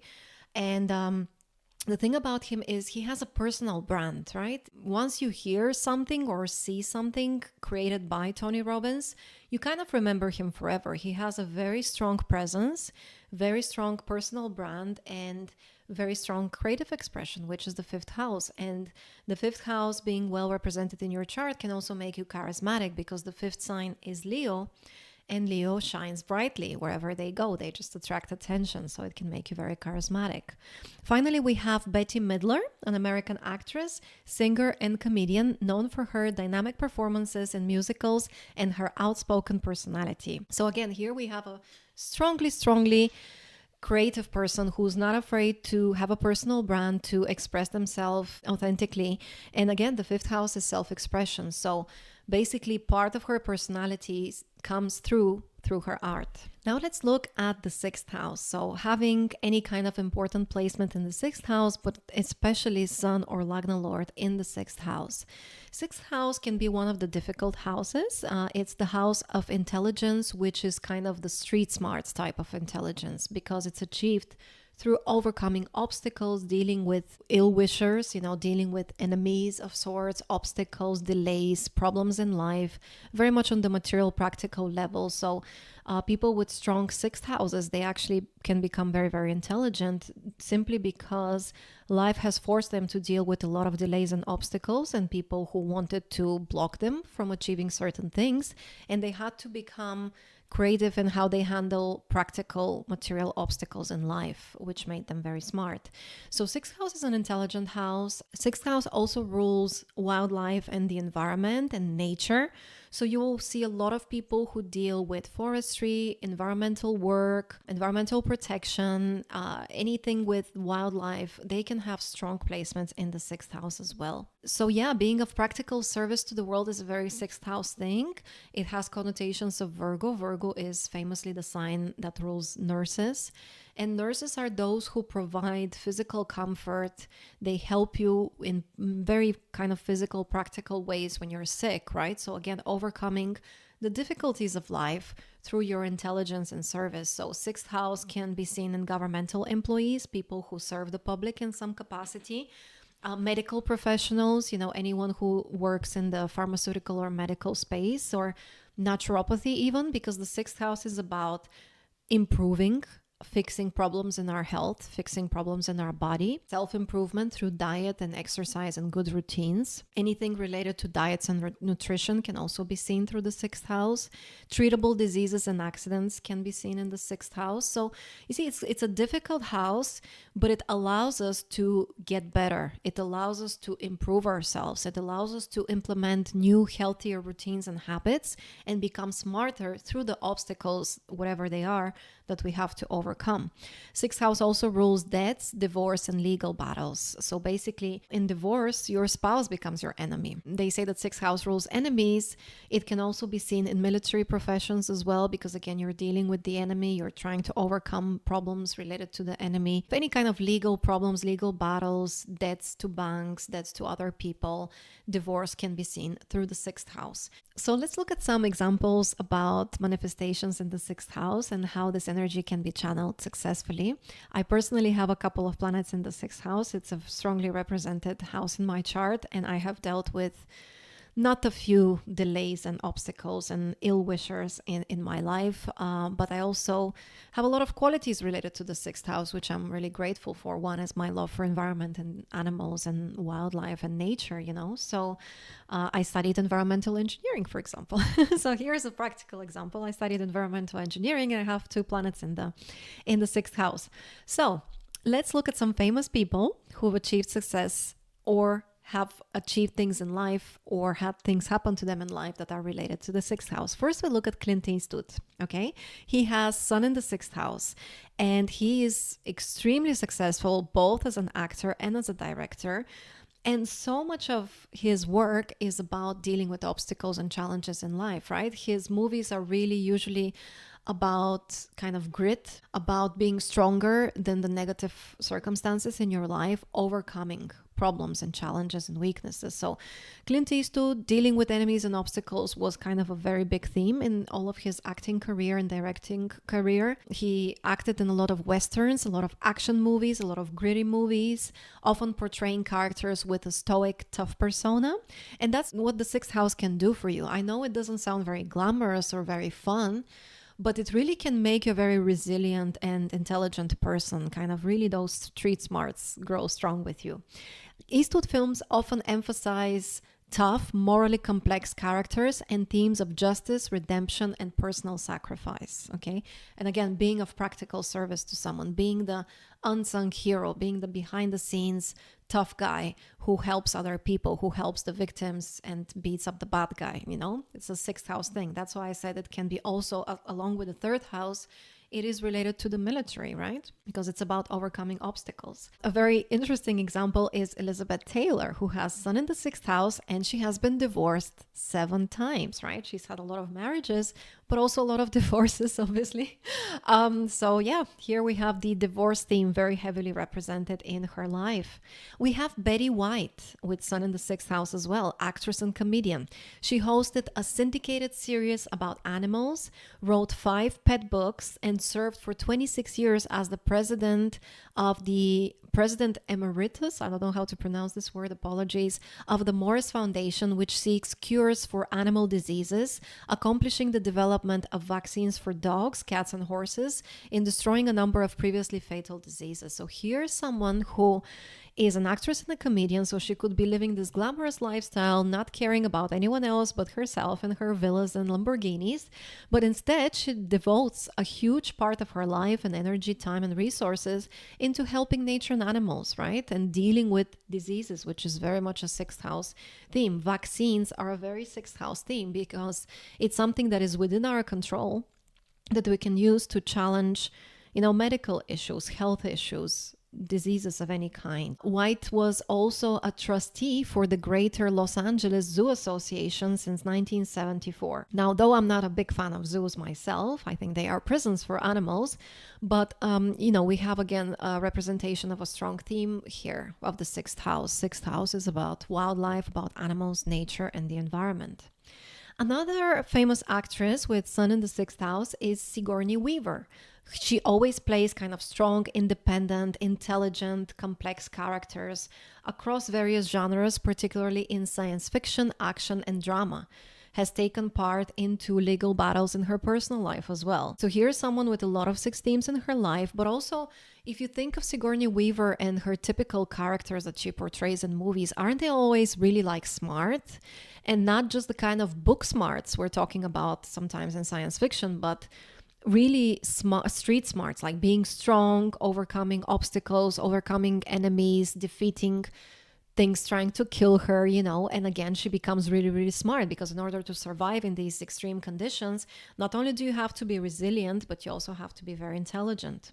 We have also Novak Djokovic here with Sun in the 6th house. He is a Serbian tennis legend with a record of 24 Grand Slams singles titles and a historic Olympic gold medal. Very health and nutrition conscious person, right? He was vegan at some point. I know his wife is really, really dedicated to that sphere, very much into diets, very much into nutrition. Probably he had some health issues that prompted him to look into alternative solutions, but also, in order to become a top athlete, you overcome obstacles, right? You overcome and defeat enemies, which is a 3rd house thing, but also a 6th house thing. And in order to improve your health, you have to be very conscious about your routines, your habits, and your diet, which every athlete knows that. So here's him with the Sun in the 6th house being able to accomplish so much success through paying attention to these somehow a little bit less glamorous, boring aspects of becoming a huge athlete. Now, he has faced also challenges throughout his career, especially legal challenges. For example, in 2022, Australian Open, he had a legal battle over his visa because his visa was denied because he refused to take the COVID vaccine. And again, we have the medical theme here, the health theme, the 6th house theme of medicine, vaccines, allopathic medicine and all that, pharmaceuticals, right? So he has taken a fair share part in legal battles, obstacles and enemies, not only on the court, but also in his personal life and career. Another famous person with Sun in the 6th house is Isaac Asimov, who is a renowned science fiction writer and professor of biochemistry. So he was interested in kind of biomedical stuff, in learning and education, and also became a very famous science fiction writer. I think one of the, if not the most prestigious and famous science fiction writers ever. So he's made a lot of contribution to popularizing science, but also he's faced some significant health challenges of his own. So had battles with heart disease, underwent multiple surgeries. So you see a lot of kind of health issues. Perhaps he didn't manage to overcome some challenges related to the sixth house, which are about improving your diet, improving your habits, exercising, focusing on nutrition. I don't know enough details. I haven't looked into either of these charts in detail because it would take time. But if you're interested in any of these kind of celebrities or famous people, we can do a separate video on analyzing their particular chart and why they did the things that they did through the lens of astrology. But yeah, here's someone who dealt with health issues, and these were kind of chronic health conditions that could have been improved upon and relieved through personal effort. Sixth house is things that are within our control. We can make things better. Sure, we can't completely avoid enemies and obstacles, but we can do our part in mitigating them and overcoming them. We struggle with kind of health issues. I personally have struggled with a lot of health issues, and whenever I kind of limit alcohol. I haven't had alcohol in like 14 months. Even before that, it was very sparse because my body can't handle it, because my body is very, very sensitive to toxins. So I've had to implement some not so fun habits, when it comes to diet and restrictions for the sake of my health. Okay, so this is very much a sixth house theme. If you have strong sixth house placements, you can devote your life to helping people overcome health challenges as well. Another famous person with sun in the sixth house is Joe Exotic, also known as Tiger King. So he's an American former zoo operator and reality TV star, best known for his role in the Netflix documentary Tiger King. His career was marred by legal issues, including a conviction for attempting to hire a hitman to kill animal rights activist Carol Baskin, resulting in a 22-year prison sentence for attempted murder and multiple animal cruelty charges. So here's someone who was heavily involved with wildlife, with wild animals, with dealing with nature, zoos, etc., anything related to sixth house animals and nature topics. And he had a lot of problems with the law. Okay, so here's someone who probably had some problematic aspects in his chart that were afflicting his sun in the sixth house to cause him to end up in prison. Now let's look at a couple of examples of people with Lagna Lord in the sixth house. We have Robert Redford, again, someone known for adventure films and westerns, aside from other movies like thrillers and dramas as well. And so once again, similar to Clint Eastwood, he often portrays very kind of stoic characters, quietly strong characters, complex, introspective characters dealing with problems of life and enemies. So sixth house is kind of working a little bit more behind the scenes. It's not so front and center stage. It's basically going behind the scenes, analyzing the problems and dealing with them consistently until they are resolved. And usually big problems in life, whether it's health or otherwise, they're not resolved overnight, right? You have to put a lot of dedicated focus, effort, and consistency into it. And so sixth house is another house that gets better with time if we develop it properly. Ingrid Newkirk, the co-founder and president of People for the Ethical Treatment of Animals. So here we have the co-founder and president of PETA with Lagna Lord in the sixth house, leading animal rights organization. She has been a passionate advocate for animal welfare and rights throughout her career. Extremely good way to channel sixth house energy. We have also Vincent van Gogh, dealing with health issues and poverty throughout his life, unfortunately. A lot of obstacles, a lot of struggles throughout his life. So sixth house is, again, very real, very practical, down-to-earth type of obstacles that you have to deal with in life. We have also Martha Stewart, an American businesswoman, television personality, and lifestyle mogul, famous for her television shows and lifestyle brand focus on home decorating, cooking, and entertaining. But she also faced legal challenges, right? So in 2001, she was convicted of insider trading, leading to a 5-month prison sentence and probation. And also, a lot of her fame is around improving living conditions, right? Like cooking healthy meals, cooking delicious food at home, improving your home environment, cleaning, tidying up, making everything kind of more organized. This is very much a sixth house theme. Then we have Gloria Steinem, who has both Sun and Lagna Lord in the sixth house. She's a pioneering American feminist, journalist, and social political activist, best known for her leadership in the women's liberation movement, while also facing obstacles such as backlash from conservative groups, legal challenges regarding her activism and advocacy for women's rights. So again, sixth house is about fighting with enemies, fighting with obstacles, defeating enemies through your own efforts and perseverance and mental strength. So yeah, she had a lot of obstacles in her way. I mean, think of how much opposition feminists and women's rights movements face in our current day and age. Then imagine how it was for people like Gloria Steinem in her generation, where they were laying the foundations of making women's rights part of society, basically creating equality for both sexes. She must have faced so much criticism, so much opposition, so many attacks from all kinds of people, and movements and political movements as well. So having strong placements, both Sun and Lagna Lord in the sixth house, that it equips her with the strength to overcome obstacles and enemies. So that's why she was so successful at what she did. She didn't give up at the first hurdle or obstacle. She was extremely resilient and smart about overcoming obstacles, right? And then finally, we have Martin Shkreli, an American former pharmaceutical executive, infamous for dramatically raising the price of the life-saving drug Daraprim, and his subsequent conviction for securities fraud, which led to a prison sentence. So here we have someone with a double focus on the sixth house matters. First, he was working successfully in the pharmaceutical space. He was an executive, so very wealthy and successful, dealing with sixth house matters of health and pharmaceuticals. But at the same time, then having problems with the law, which is also a sixth house theme. Moving on to the seventh house. The seventh house sits opposite the Lagna, or the ascendant, or the rising sign. Now think about what the rising sign represents. The rising sign is, as we said, our path in life, our body. It's basically symbolically us here on planet Earth. The seventh house is the furthest away from the first house. So what does the seventh house rule? Seventh house rules everyone else but us, all the other people. Yeah, it's us and what we're facing opposite, which is other people. So seventh house deals with everything related to other people. This can be relationships, business partnerships, the public, being famous with the public somehow because it's you and the public, looking at you through their prism.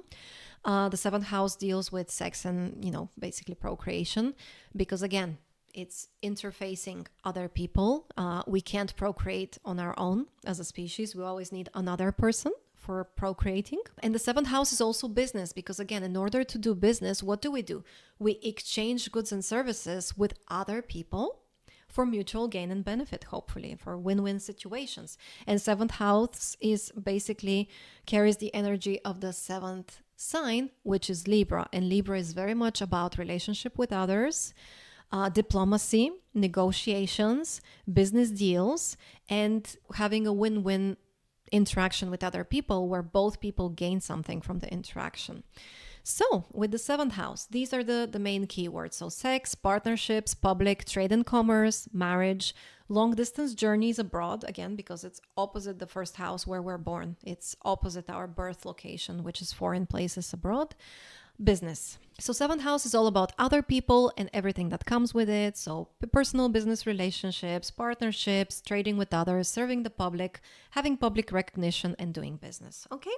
So now let's look at some examples to see how you can channel that potentially in your life in order to make the best of it. With Sun in the seventh house, we have Giselle Bündchen, fashion model, actress, and producer. She became famous at a very young age. She's been one of the most lucrative and successful fashion models in history so far. Very much in the public eye, which is a seventh house thing, fame, interacting with the public, but also she has had famous relationships in the public eye, notoriously with Leo DiCaprio and also with Tom Brady. I don't really follow much of the modeling or fashion world, but I have heard of the relationship she had with Tom Brady. I think it was a very publicized kind of relationship. I don't think they had like a reality show per se, but they were, maybe because they were the it couple, the really beautiful, glamorous kind of fashion model, plus the really successful athlete, Tom Brady. It creates like a power couple, like a Brangelina type couple. So that's kind of what Sun in the seventh can do. If it's well positioned, it can give you fame and it can give you very public, lucrative relationships with other people as well. We have Steve Jobs with Sun in the seventh house. He definitely knew a thing or two about business and, running a successful business. He was a visionary entrepreneur who co-founded Apple, revolutionized the technology industry with products like the iPhone and the Mac, and who amassed immense wealth by transforming how people interact with technology and media. So definitely someone who knew what the public wants. In order to become really successful at business, you have to make people happy. You have to give them something that they need or love or want, right? And who didn't want an iPhone at some point, right? Who doesn't want a Mac? Who doesn't want an iPad or whatever? In history, the most popular kind of technological devices were a product of Steve Jobs's creativity, right? So definitely strong seventh house placement there for being a successful businessman. Another interesting seventh house example is Charles Manson, who actually had both Sun and Lagna Lord in the seventh house. So unfortunately, he used his people skills in the wrong ways, in a manipulative, coercive way, intermixed with violence. And he basically became famous, but for all the wrong reasons, unfortunately. So he had a manipulative approach to relationships. He was surrounding himself with a group of mostly young, vulnerable female followers. And in the 1960s, basically, he controlled them psychologically and sexually as part of his cult. So, seventh house, again, dealing with other people, creating groups, being in the public eye, being famous. It's something that he definitely achieved. Who hasn't heard of Charles Manson, right? It's just that unfortunately, it was through very tragic and horrific ways that he gained his fame. So because we mentioned the seventh house is about fame, but also about relationships, marriage, and sex, here we have another very interesting seventh house example. We have John Lennon, who had both Sun and Lagna Lord in the seventh house. And he had not only a lot of fame achieved through his music and, career with the Beatles, and his own songs as well, of course, but he also had a very high profile marriage. He had his marriage, his relationships very much in the public eye. He also photographed himself nude together with his wife. They staged photos and video recordings of themselves in bed during their kind of silent protests against the Vietnam War. They promoted peace by basically staying in bed and conducting interviews in bed. They were kind of refusing to leave bed, I think. So here are some, connections to marriage and using sex in your relationship to promote your own kind of causes and agendas. Another interesting example was Osho, or another name for Rajneesh, who was an Indian mystic and spiritual teacher who gained global fame for his unconventional teachings on meditation, love, and the pursuit of enlightenment. So he was a spiritual guru. He had a huge following. He was definitely a global phenomenon. He was very famous for his work and his kind of following and his teachings. And sex was a very big part of his kind of cult or group or whatever you want to call it. So their commune was known for its unconventional views on sex, which were central to his teachings on human freedom and self-expression. He advocated for sexual liberation. So here is someone who became famous through not only his other spiritual teaching, but specifically his teachings on the topic of sex. Then finally, we have Sigmund Freud with Sun in the seventh house, who, of course, everyone knows who Freud is, but just as a summary, he was a neurologist and the founder of psychoanalysis. He had a significant focus on sexuality in his work, believing that sexuality played a central role in human development, mental health, and behavior. My personal opinion, not that it matters, because who am I? But still, nobody asked, but I think he actually over-focused on sex. I think he made it something more important than it actually is for a lot of people, but probably because he had a lot of focus on sexual matters in his chart, he kind of saw everything through that prism. But even with that said, obviously his input and contribution to psychoanalysis can't be denied. So definitely an instrumental figure there, definitely gained fame through his line of work, and definitely strong connection to sexuality in the seventh house there. Then with Lagna Lord in the seventh house, we have again Elizabeth Taylor, who, as you remember, had her son in the sixth house of legal issues and divorces and obstacles and enemies. But, her Lagna Lord is in the seventh. So here's someone whose path in life is very much centered on fame, on other people, on relationships, on marriages. Okay, so she's famous both for her acting, her beauty, but also her marriages. That's part of her legacy now. We also have Jennifer Aniston with Lagna Lord in the seventh. Now, she also has a lot of tough placements there with Lagna Lord. So her Lagna Lord is Venus, and she also has Saturn and Rahu there. And whenever we have Saturn and Rahu joining, they create a lot of separation, a lot of problems, a lot of pain for the person. So here's someone who was a super successful actress. She still is a super successful, super famous actress, very much loved with her show Friends. And she just had this kind of girl next door appeal. I remember when I was a child, she was very famous for having that kind of girl next door appeal that both guys and girls liked her. She definitely upgraded her fame in a way through her very public relationship with Brad Pitt, who's also a superstar at the time. So they had this kind of star couple effect. And unfortunately, we know how things ended, right? For Jennifer Aniston and Brad Pitt. Obviously, their marriage didn't last. And part of her legacy, part of her reputation, even though she probably is not very happy about that, is definitely about being, the deserted wife, the wife that the husband left for another woman in a way. At least that's how it's known in the public. And so yeah, she had to undergo a lot of kind of public humiliation, public support as well, because a lot of people supported her, but still there is a lot of pain involved in your divorce becoming very public and the person that you were married to having a super successful other couple with another famous, beautiful actress, right? So that can't have been easy on her. And she actually really hated the fact that basically all the interviews were ever since kind of asking her about marriage, relationships, and children. Marriage, relationship, children. Are you over it? Are you happy? Are you miserable? So here we have someone with a very strong seventh house theme, for better or worse.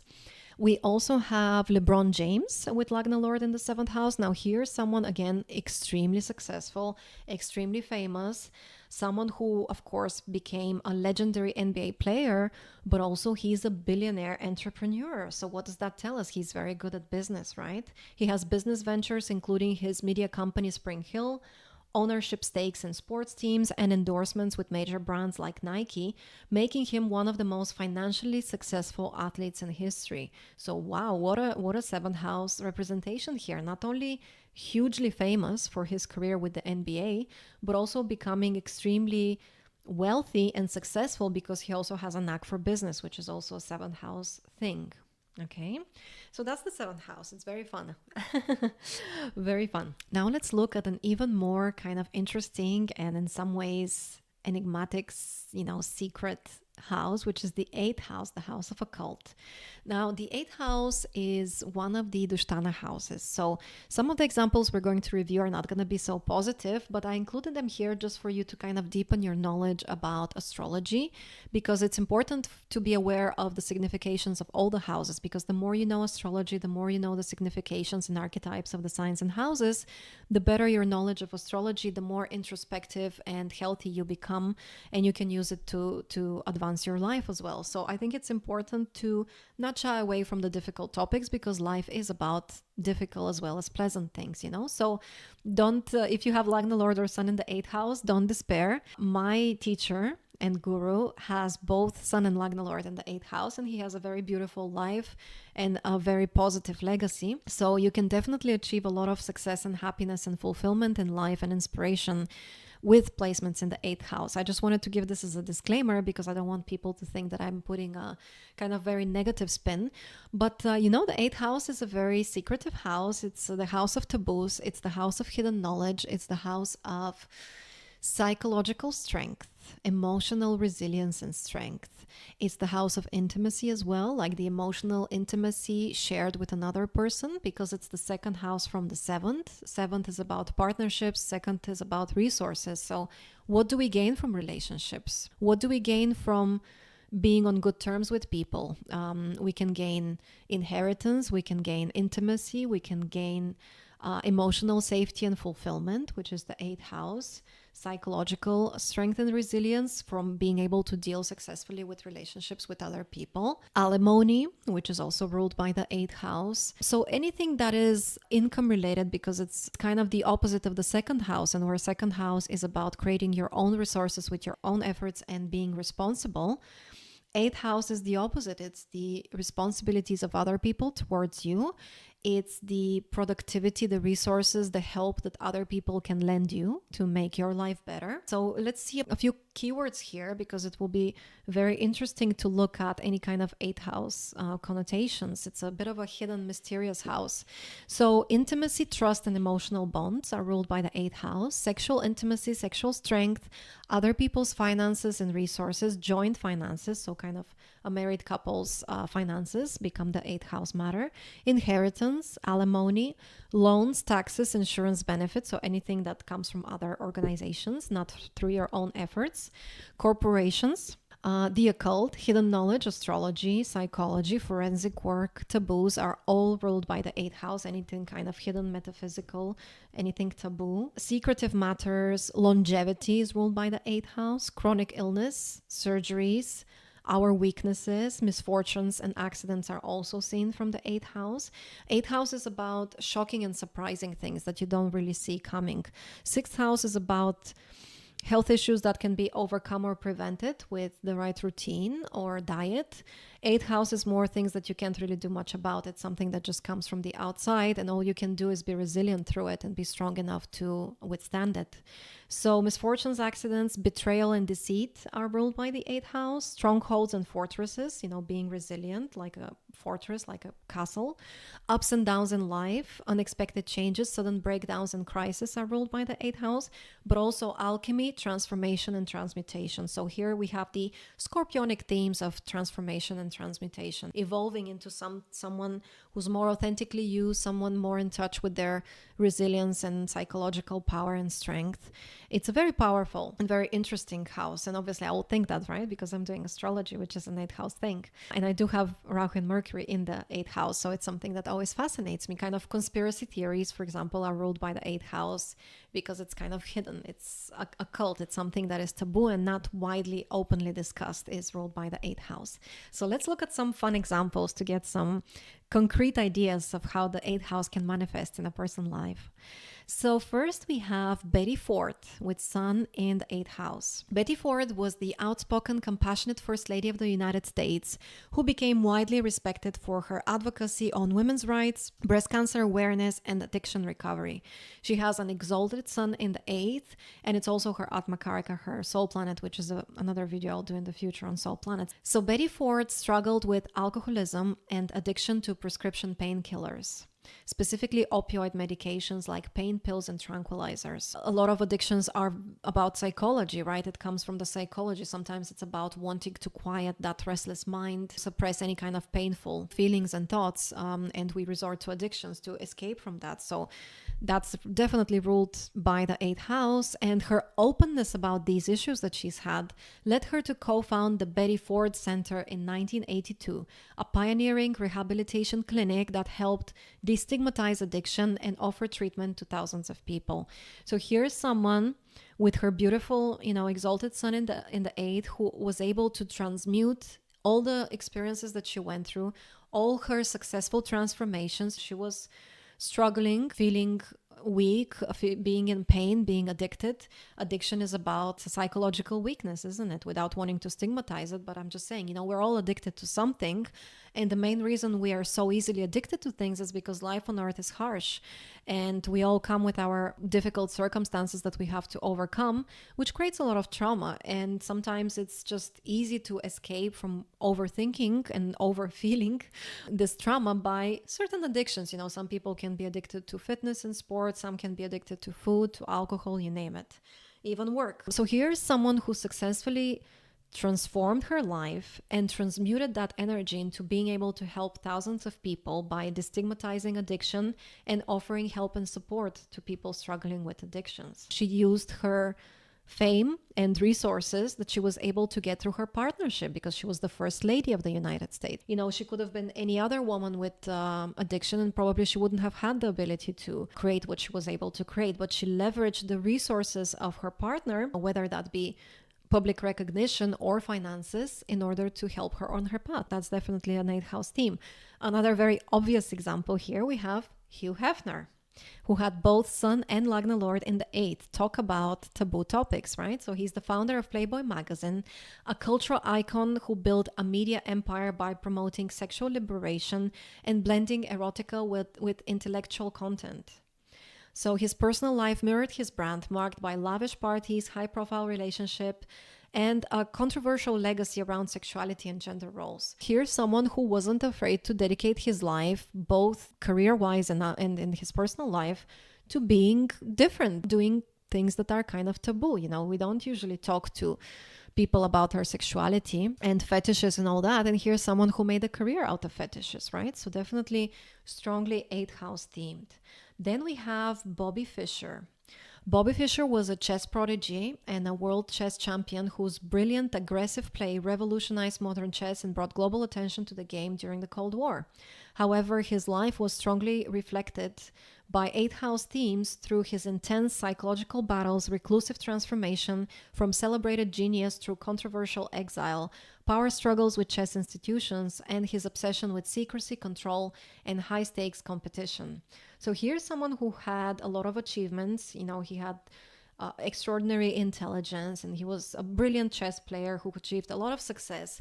But he kind of had some psychological issues that got the best out of him at times. So he faced legal battles over violating US sanctions by playing a 1992 rematch in Yugoslavia, leading to the revocation of his US passport and eventually asylum and citizenship in Iceland, where he lived in exile. So, you know, a lot of twists and turns in his life. So to extreme success and fame, to exile, having your citizenship removed, basically being unable to go back to your home country. So a lot of ups and downs, a lot of trials, a lot of breaks in his life, which is definitely an 8th house theme. Another example we have is Julian Assange, an Australian whistleblower best known for his work with WikiLeaks, an investigative journalism internet-based organization whose mission is to make public otherwise secret information. Can't get any more 8th house than that, revealing secrets, creating a legacy based on putting secrets out in the open. He has been embroiled in prolonged legal battles involving extradition requests, sexual assault allegations in Sweden, and US charges relating to publishing classified documents through WikiLeaks. So definitely a lot of 8th house themes here. Once again, problems with the law. You know, court cases are very closely related to 8th house, extradition requests, a lot of ups and downs in his life, a lot of obstacles, unforeseen challenges. He was imprisoned for 5 years. His name became nearly a household word when in 2010 he leaked over 250,000 classified diplomatic cables of the US government and therefore caused an uproar in governmental circles. Prior to that, he had published many classified documents and a video from the Iraq and Afghanistan wars.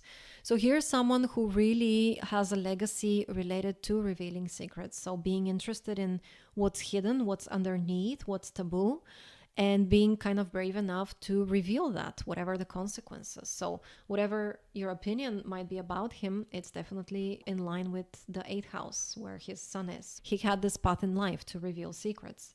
Another very interesting example of sun in the 8th house is Deepak Chopra, who is an Indian American author and alternative medicine advocate who popularized mind-body healing by blending Ayurvedic principles with quantum-inspired ideas, founding the Chopra Center for Wellbeing and penning numerous bestsellers on spirituality and holistic health.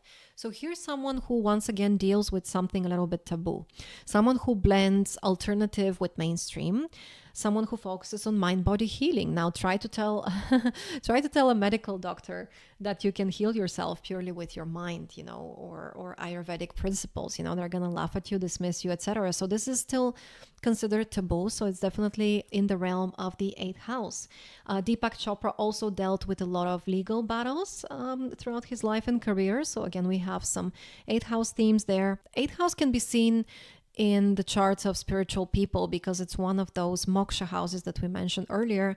4th, 8th, and 12th house are moksha houses, houses of liberation for worldly struggles, responsibilities, and concerns. So it's more dealing with contemplation, with spirituality, with psychology, and the emotional nature of life, basically. So it's no wonder that Deepak Chopra has strong ties to the 8th house. We also have Diana, Princess of Wales here. So she was, first of all, once again, we have someone who became famous through relationships, right? So she became famous through her marriage through one of the royals. Then, of course, she became famous in her own right for all her empathy and achievements and natural charisma that she had. But still, she wouldn't have gotten the fame that she had if she hadn't married a prince. So here we have a very strong 8th house theme of gaining resources through marriage, through interacting with other people. So she was renowned for her compassion and groundbreaking charity work, particularly her advocacy for landmine victims and people living with HIV, which redefined the modern role of royalty. Her tumultuous marriage to Prince Charles, global popularity, and tragic death in a 1997 car crash cemented her legacy as one of the most beloved and influential public figures of the late 20th century. So definitely a lot of ups and downs in her life, right? So from being a princess to then kind of having some issues with the royal family, getting a divorce, doing kind of controversial 8th house interviews about the truth, of the royal family and all that. So definitely 8th house theme there, not only because of the resources and fame she gained through marriages, but also, dealing with diseases, with illnesses, having compassion and empathy, working with those causes. And unfortunately having that tragic accident, which was very unexpected and unforeseen. Then we look at people with Lagna Lord in the 8th house. We have Warren Buffett, who has an exalted Jupiter in the 8th house. So we have a wealth producing planet in the 8th house. And of course, Warren Buffett is an American business magnate and philanthropist, widely known as one of the most successful investors of all time, and the longtime chairman and CEO of Berkshire Hathaway, with a personal philosophy of value investing and modest living. So again, here's someone who's definitely about security, creating psychological security through accumulating wealth, but also living a simple life, meaning that he doesn't really do it so much for hunger for resources in order to spend and buy a new boat. He's just doing it because he's good at it, because investing is an 8th house thing, dealing with kind of corporations, dealing with assets, with other people's resources, because investing is technically kind of intermingling with other people's money and resources, right? And any kind of loans that you borrow, you're basically loaning money from someone else. It's not your own 2nd house resources. So definitely someone who achieved a lot of success through 8th house themes. Then we have Teal Swan, an American spiritual teacher and author, known for her controversial teachings on mental health and trauma recovery, which have drawn both a large online following and criticism from experts who consider some of her methods potentially harmful. So a lot of 8th house themes here. So again, digging under the surface, having your own slightly taboo methods of dealing with mental health, emotions, and psychology. Psychology in and of itself is very strongly connected to the 8th house because it's about having emotional resilience, having psychological and mental resilience, which is 8th house. She has to endure, enemies, obstacles, controversies, ups and downs maybe in her life and career due to these kinds of 8th house themes. We also have Steve McQueen with Lagna Lord in the 8th house, and he was an American actor famous for his tough guy roles. McQueen had a childhood that was chaotic and unpredictable. Again, we see transformations, ups and downs in life, unpredictable events and crises happening in life due to the 8th house influence. He was 6 months old when his father deserted the family, and his mother was an alcoholic who was in and out of his life. Behind the fame lay a troubled personal life marked by childhood abandonment, addiction, violence, and compulsive risk-taking. His life vividly expressed 8th house themes of trauma, secrecy, power struggles, sexuality, and death. Through his turbulent relationships, fascination with danger, deep emotional scars, and his ultimate demise following a desperate battle with illness.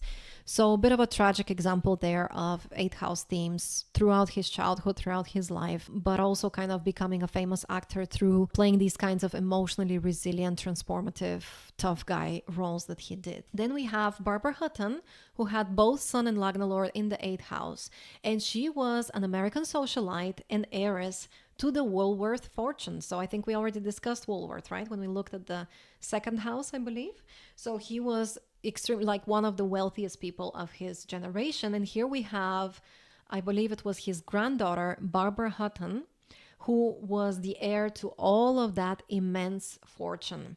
And so she was known for her wealth and high-profile marriages. She inherited a fortune estimated at around $50 million from her grandfather, Frank Woolworth, who founded the Woolworth retail chain. In today's terms, this would be equivalent to approximately $1 billion. So here's someone who basically inherited $1 billion. So definitely a strong and a quite interesting eighth house theme there with both Sun and Lagna Lord in the eighth house. The eighth house can be a challenging blend of energy because, first of all, it's one of the Dushtana houses. You will see that in the free download that I've shared in the link. The Dushtana houses are the 6th, 8th, and 12th. And those are the houses that are more closely associated with misfortune in life. And so it's a difficult house. It can be. It rules a lot of kind of negative things in life, unfortunately. At the same time, it's a moksha house. Moksha means liberation. 4th, 8th, and 12th houses are the houses of liberation. And again, as we discussed with the 4th house, this means dealing with contemplation, spirituality, psychology, and emotions, which are all interconnected. And basically, 8th house is about resilience, psychological strength and resilience that is achieved through transforming through the obstacles of life. So it's kind of a survivor energy, kind of phoenix rising from the ashes type of archetype that we have here. 8th house is very much about security, and this can be financial security, as we said, achieved through resources of others or financial institutions or investments, taxes, anything related to finance or even corporations, right? But at the same time, it's more the psychological element of security, the psychological safety we feel when we have enough security on the material realm. So it's very, very linked to the mentality of a person, to the psychology of the person, rather than the purely physical material aspects. Moving on to the 9th house, which is one of the luckier, more fortunate houses. As we mentioned, the trinal houses, 1st, 5th, and 9th, are the trines, which are things that manifest with more luck and more easily without too much struggle and effort from our side, because they're innate to our nature.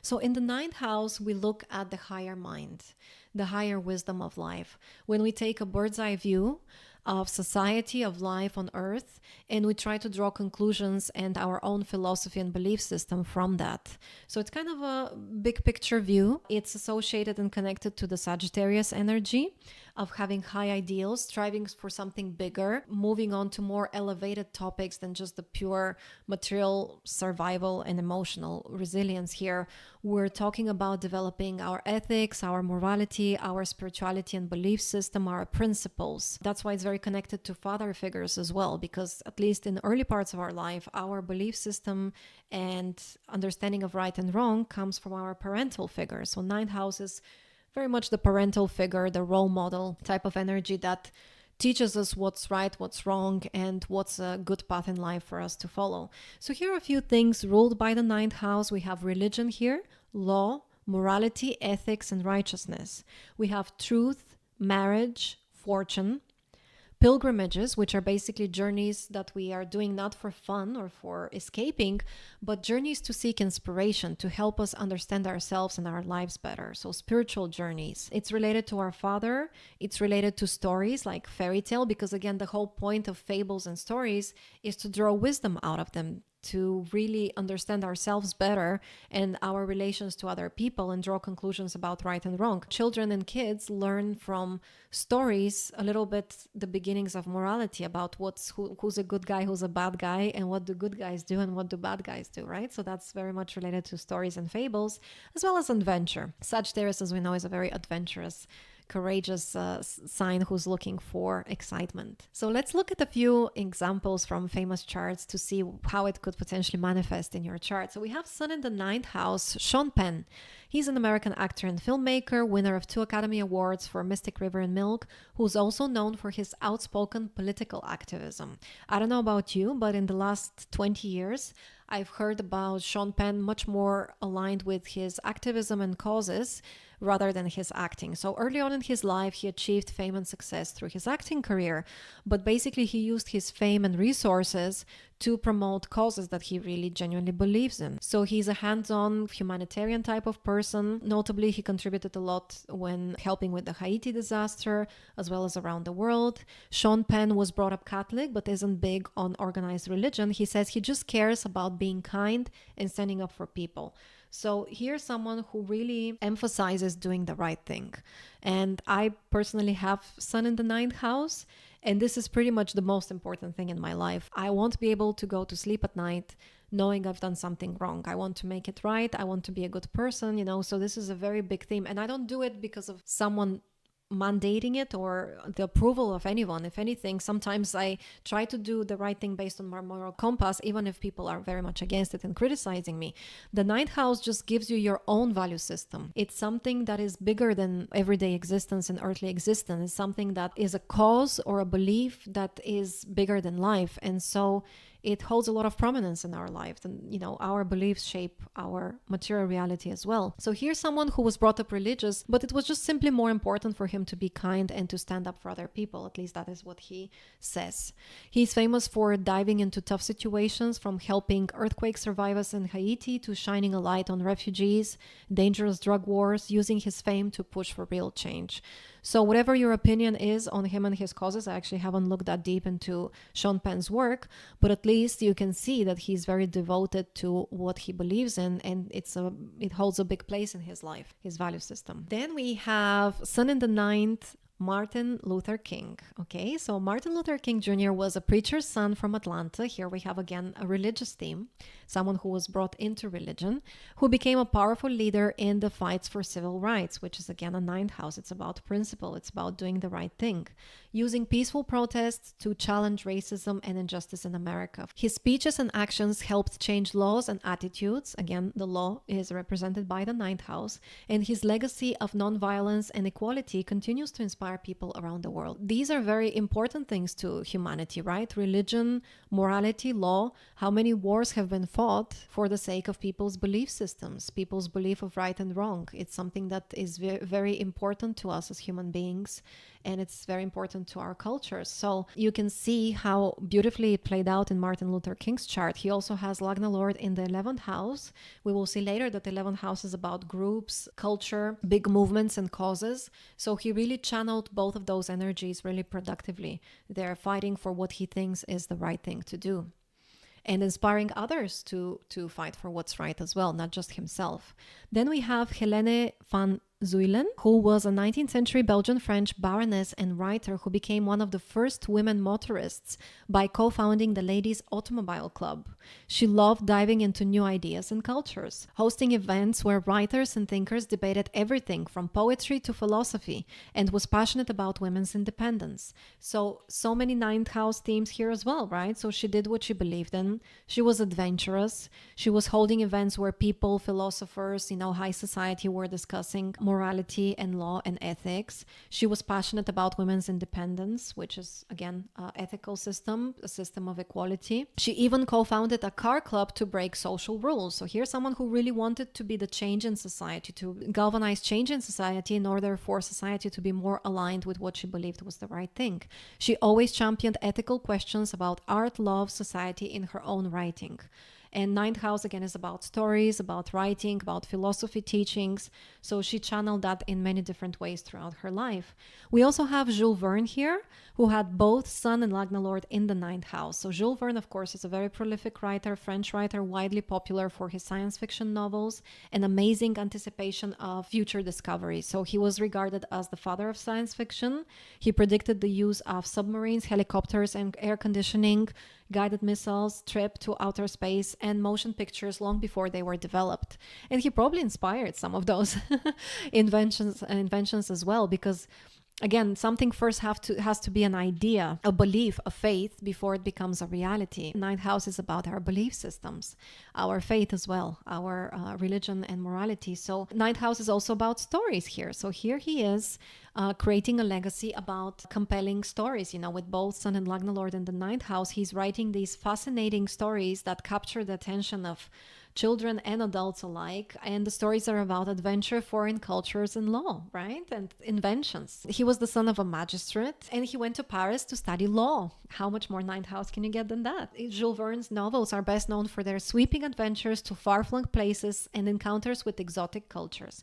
Foreign cultures, learning from cultures, integrating them, and having this kind of cultural exchange in order to enrich our lives and improve our belief systems is very much a ninth house thing. That's why a lot of philosophers and writers have ninth house strongly in their chart. Also woven moral and philosophical questions about human ingenuity, the impact of technology, and our innate place in the natural world. So very beautiful energy channel there in ninth house affairs. Then we have Albert Speer. a German Nazi architect, author, and at one time the second most powerful man in Germany. What did we say about wars being fought? Very much about people's beliefs, right? So that's the dark side of the ninth house. The dark side of the ninth house is having very kind of toxic and unhealthy beliefs and moralities that make you harmful to society, that make you be violent towards other people and suppressing other people's freedom for the sake of your own beliefs. So that's the dark side there of philosophy in the ninth house. So serving under Hitler as an architect, he later became a minister for armaments and war production. Speer was the only Nazi leader tried at Nuremberg who expressed remorse and accepted responsibility for the crimes of the Third Reich. So not that that alleviates any of his involvement or guilt, but it's interesting to know that he's the only one who expressed remorse.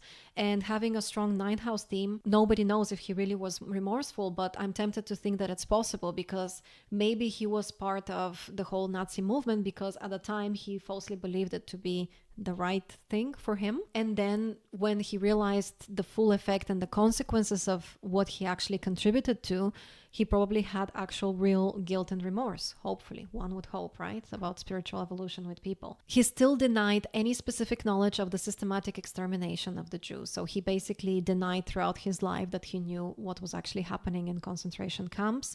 After his release in 1966, he gained a sort of celebrity. In one of his best-selling books, Inside the Third Reich, again, authorship, right? Ninth House stories, he denounced what he now recognized as a criminal state and gave much of the money to charities, including Jewish groups. He studied the Protestant theology of Karl Barth and went on retreats at a Roman Catholic monastery. Late in life, his dearest friend was a rabbi. So you see, he devoted the last years of his life trying to reconstruct his value system, his belief system. He maybe tried to right some wrongs in his own way, contributing to charities and becoming more religious and spiritual, which is very much a ninth house theme. So very controversial, of course, very painful example, but I think an interesting view of the different facets of the ninth house, right? Then we have Buzz Aldrin, who had both Sun and Lagna Lord in the ninth house, and talk about adventure, right? He was an American astronaut and engineer who became the second person to walk on the moon during the Apollo 11 mission in 1969. He also advocated for space exploration and science education throughout his life, helping shape the public vision of space travel.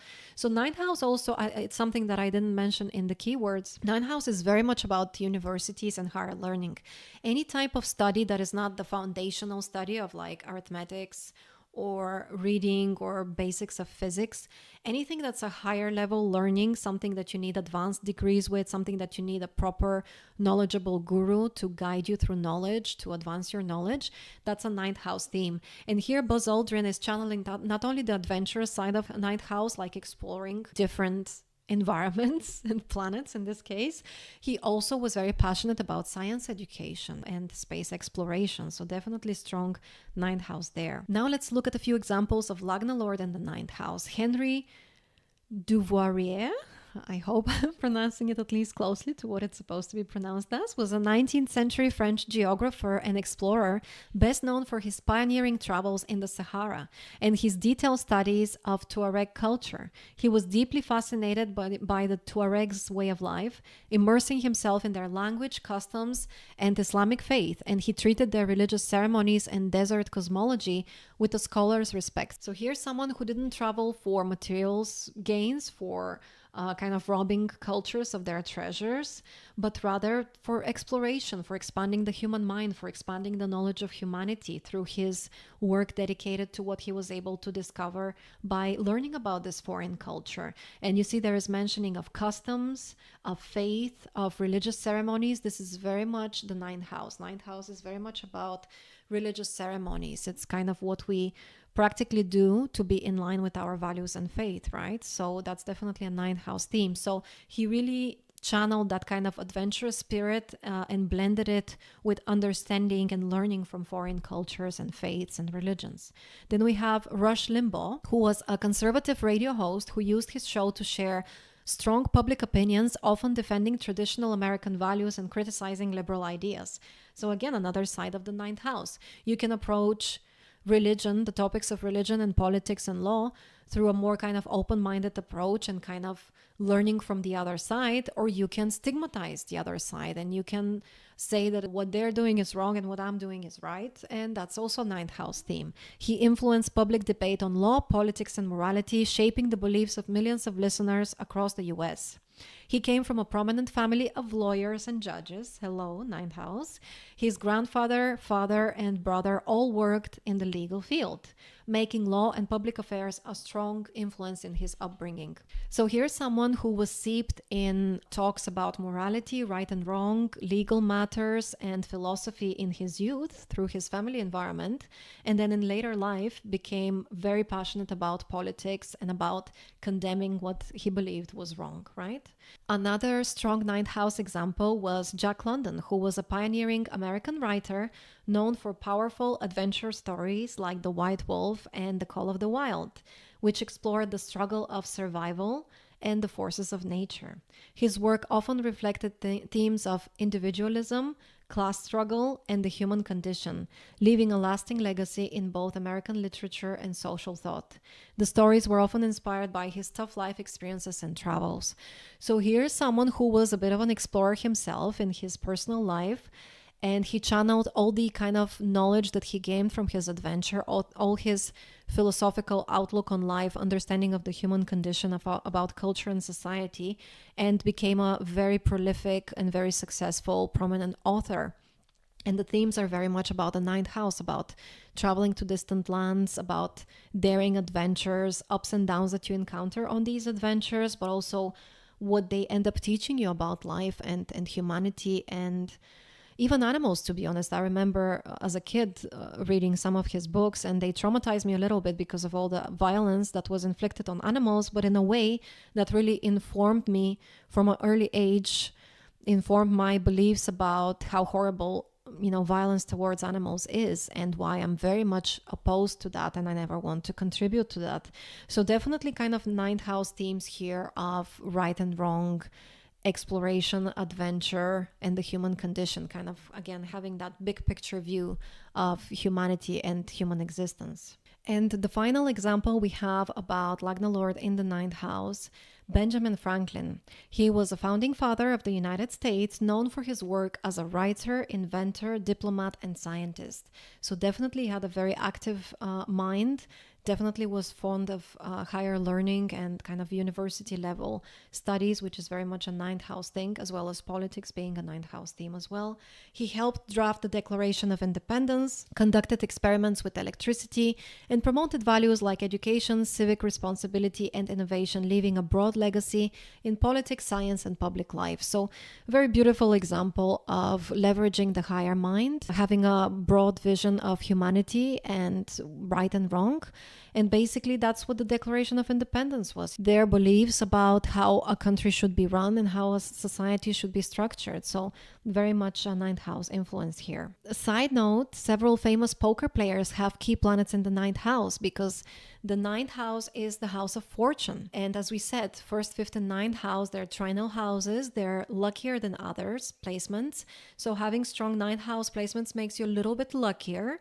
And you can kind of be more fortunate with pursuing ninth house themes. So again, poker, of course, is very much about intelligence and strategy. I'm not saying that it's all about luck, but we can't deny that there is an element of fortune there. At least that's my belief. So I found it interesting that they have strong ninth house placement there, because ninth house is considered one of the luckier houses. Now, the 10th house is a very, very important house to understand. It's a very key element of our horoscope. Some astrologers claim that whatever planets are sitting in the 10th house are very powerful manifestors. They can manifest more easily in your life because it's all about the action. So 10th house is one of the angular houses, so automatically that makes it an action house.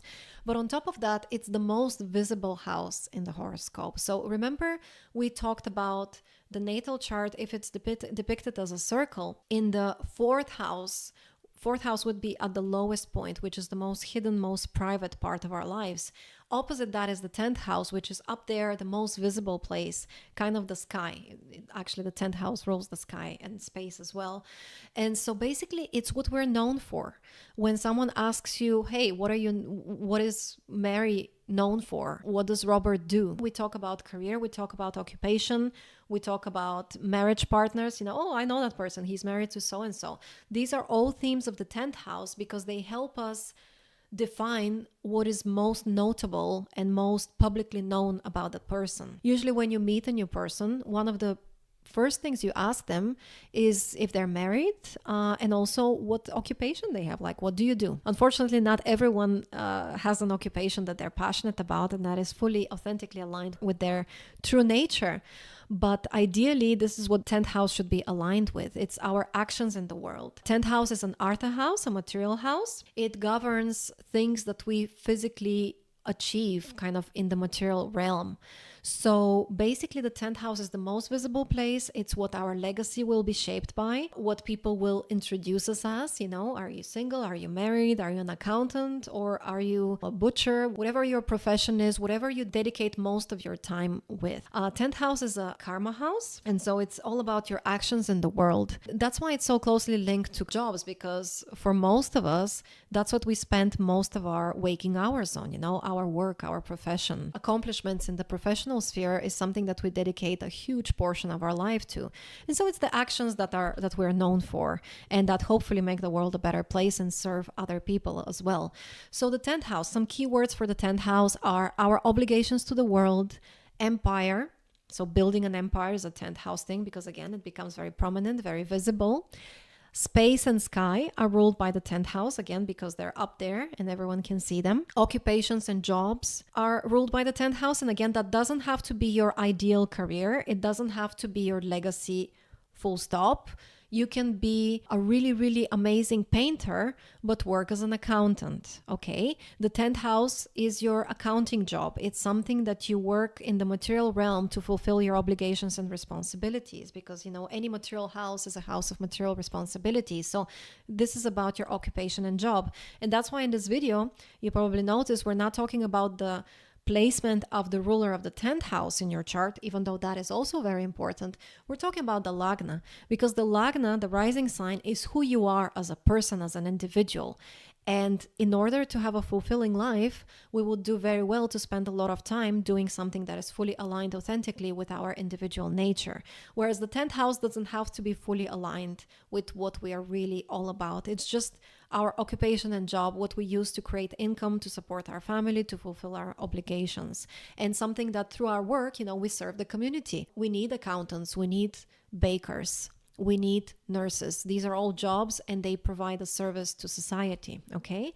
So respect is ruled by the 10th house, father figures, actions that we take in the world in any kind of way, and our public status, as we mentioned. So married, single, spiritual, worldly. If someone is a monk, then they're not taking part in the Vanity Fair of life, right? They have a secluded life. They've opted out of worldly material existence, okay? They're dedicating themselves to the spirituality. So that's their 10th house. So let's look at some examples of people, famous people throughout history with prominent placements in the 10th house. First of all, we have Sun in the 10th house, Timothy Leary, an American psychologist and writer, best known for his promotion of psychedelic drugs as tools for expanding consciousness. He became a counterculture icon in the 1960s, advocating for the use of substances like LSD to achieve personal and spiritual growth. But his controversial views led to conflicts with authorities and legal troubles, as you can obviously imagine, dealing with this domain. So the reason why we see that as a 10th house manifestation is because he really built a legacy from his work, and his work was very foundational. It laid the foundations to something new. So we can kind of metaphorically see this as him building an empire, okay? So he's the first person to convey the idea that, hey, we can actually use certain types of drugs for expanding consciousness, for reaching certain psychological, spiritual conclusions about life and ourselves, and we can learn more about ourselves through these. So before that, drugs were just simply seen as, something that you do for recreation, let's say, for escape from reality, for amusement, if you will, for pleasure for some.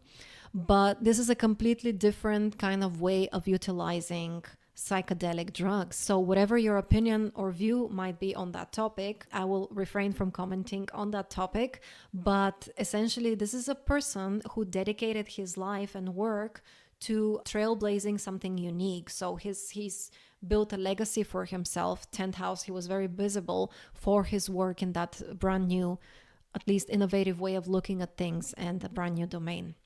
Then we have Larry Pittman, who's a renowned Colombian-American painter whose vibrant layered works blend surrealism, symbolism, and personal narrative to explore themes of identity, sexuality, power, and societal structures. His art has been featured in major exhibitions worldwide, including at the Hammer Museum in Los Angeles and the Museum of Contemporary Art in Chicago, and he has influenced many as a professor at UCLA since 1993. So the interesting thing about these examples with strong placements in the 10th house is that they're all in different fields. There isn't really a 10th house field per se. The 10th house just gives you extra power, extra credibility, extra ability to build a strong professional career, because it's the house of recognition, it's the house of status in society, it's the house of big work in the world, like worldly actions, literally the biggest house of actions in the world. So whatever work you're doing in the world, whatever sphere you're dedicated to, the 10th house kind of gives it an oomph, like a boost. It makes you more powerful and visible in terms of your societal impact. So here is someone who created a huge legacy for himself through his art. He achieved a lot of fame, a lot of success with it, and he also influenced other people as a professor at UCLA. So someone who definitely was very widely known and recognized. Another example of a person with Sun in the 10th house is Michael Moore, who's an American documentary filmmaker, author, and activist known for his critical and often provocative films that tackle social, political, and economic issues such as Fahrenheit 9/11, which criticized the Iraq War, and Bowling for Columbine, sorry if I'm butchering the pronunciation here, which examined gun violence. His works have sparked debate and garnered both praise and controversy, making him one of the most influential voices in contemporary American cinema and activism. So again, someone very prominent in his field, someone who achieved a lot of fame and success, someone who's very much in the public eye and becomes the topic and creates topics for discourse in the public arena. I'm not very interested in some of the topics that he tackles, but I have personally watched Fahrenheit, so he creates like a huge impact on society, on culture through his work, which is the 10th house. So here's someone who had a very powerful impact on culture and society through his professional work and career. Then let's look at some people with Lagna Lord in the 10th. We have Harry Truman. Harry Truman was the 33rd president of the United States and is best known for making the decision to drop atomic bombs on Japan during World War II, leading to the end of the war. He also implemented the Marshall Plan to help rebuild Europe and led the US through the early years of the Cold War, establishing a strong anti-communist stance. So again, very controversial figure, definitely unleashed a lot of devastation and suffering on the world.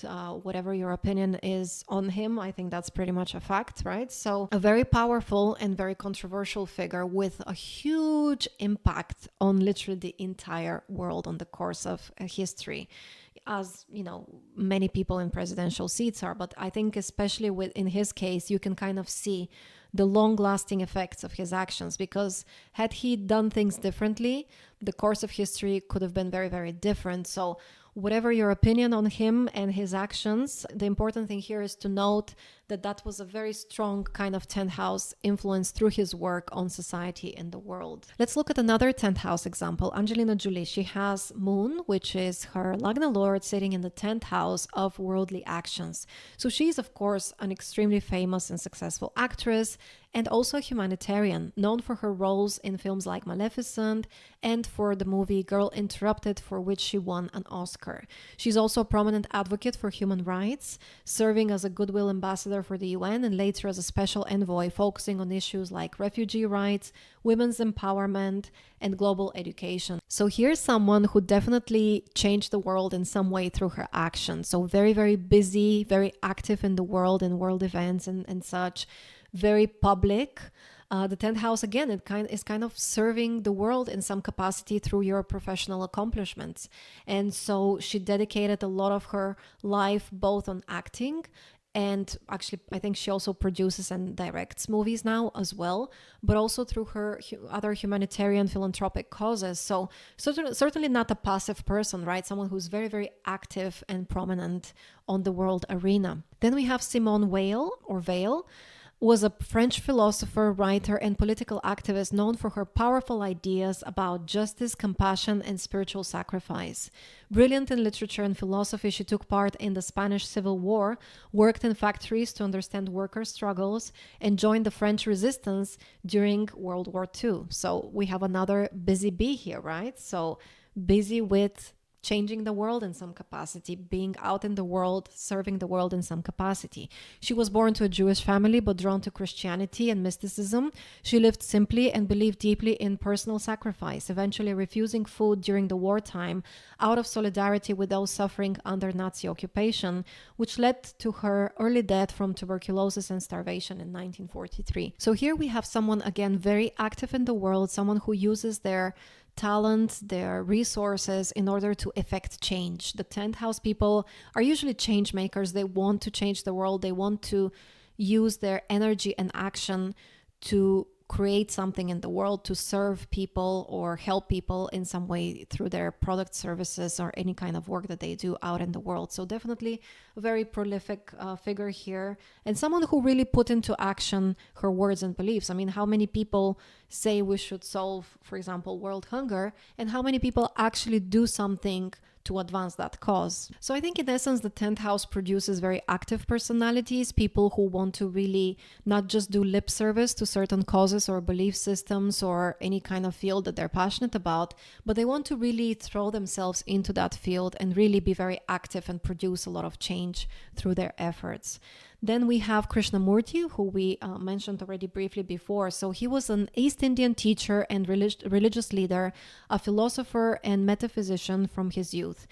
Krishnamurti obtained world recognition as a spiritual teacher and lectured to groups as diverse as UN delegates, diplomats, scientists at Los Alamos National Laboratory, and to people all over the world. So here's someone, again, very visible, highly visible, prominent, famous in his field, able to effect a lot of change. He taught that true freedom comes from questioning everything, including tradition, religion, and belief systems, and that inner peace can't be found through gurus or organizations. So he very much believed in self-actualization and empowerment.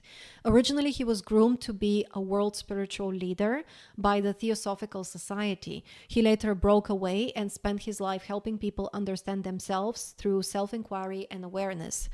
And that's something that definitely resonates with me. I think the truth is always within. And the better people know themselves and their authentic nature, the better the world will become. So here's again someone who really had strong beliefs, strong inclinations, and put into action everything that he believed in. So he wasn't content to just sit on the sidelines, basically, in the passenger seat. He wanted to effect change, and he wanted to do his work in the world to change it in a way that he believed is aligned with the higher purpose. Then finally we have Ramakrishna, a 19th century Indian saint and mystic. He was renowned as the founder of Ramakrishna Mission, better known in the West as the Vedanta Society. An assistant in the temple of the goddess Kali from 1855, he devoted his life to his religious ideals. He was a pantheist, believing that all religious paths lead to God consciousness. To many Hindus, he represented a supremely realized self and an incarnation of the divine. Again, someone who's a trailblazer, someone who had his own unique way of seeing the world and not being content with simply having that internal belief, but wanting to tell the world about his belief system in the hopes that he makes the world a better place according to his ethics and morality, of course.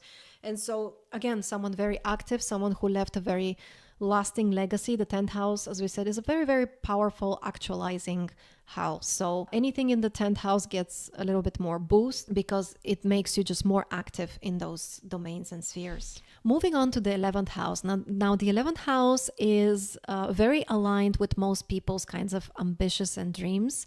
And it's a very well-liked house in Western astrology, which is very much, again, about actions and worldly success. So the 11th house represents our status in social groups. It represents our biggest hopes and dreams, our biggest desires, our most ambitious goals and hopes and dreams. Okay, so it's what we, when people ask you what is your most daring, bold, audacious dream, that's the 11th house. The 11th house is something that you have a long-term view of what you want to achieve in the world. The better your 11th house is, the more you're able to kind of be aligned with that in your actions as well, and hopefully in your accomplishments. It's also the house of income because it's the second from the 10th. So the 10th house, as we said, is our actions in the world and our actual work and profession and occupation. The second house always represents the product, the material resources, and what we get for our efforts from putting our personal efforts into it. And so the second from the 10th means our income from our occupation is seen through the 11th house. So that's why it's known as the house of gains, the house of achievements, of titles, of accomplishments, but it never comes very easy or very quickly. The 11th house always takes time, consistency, effort, a lot of focus, energy, and sacrifice put into it. That's why it's considered a slightly difficult house, because nothing comes easy there. So to give you an example to illustrate this point, the 11th house is the house of title. So a PhD is a title, okay? Being a doctor is a title.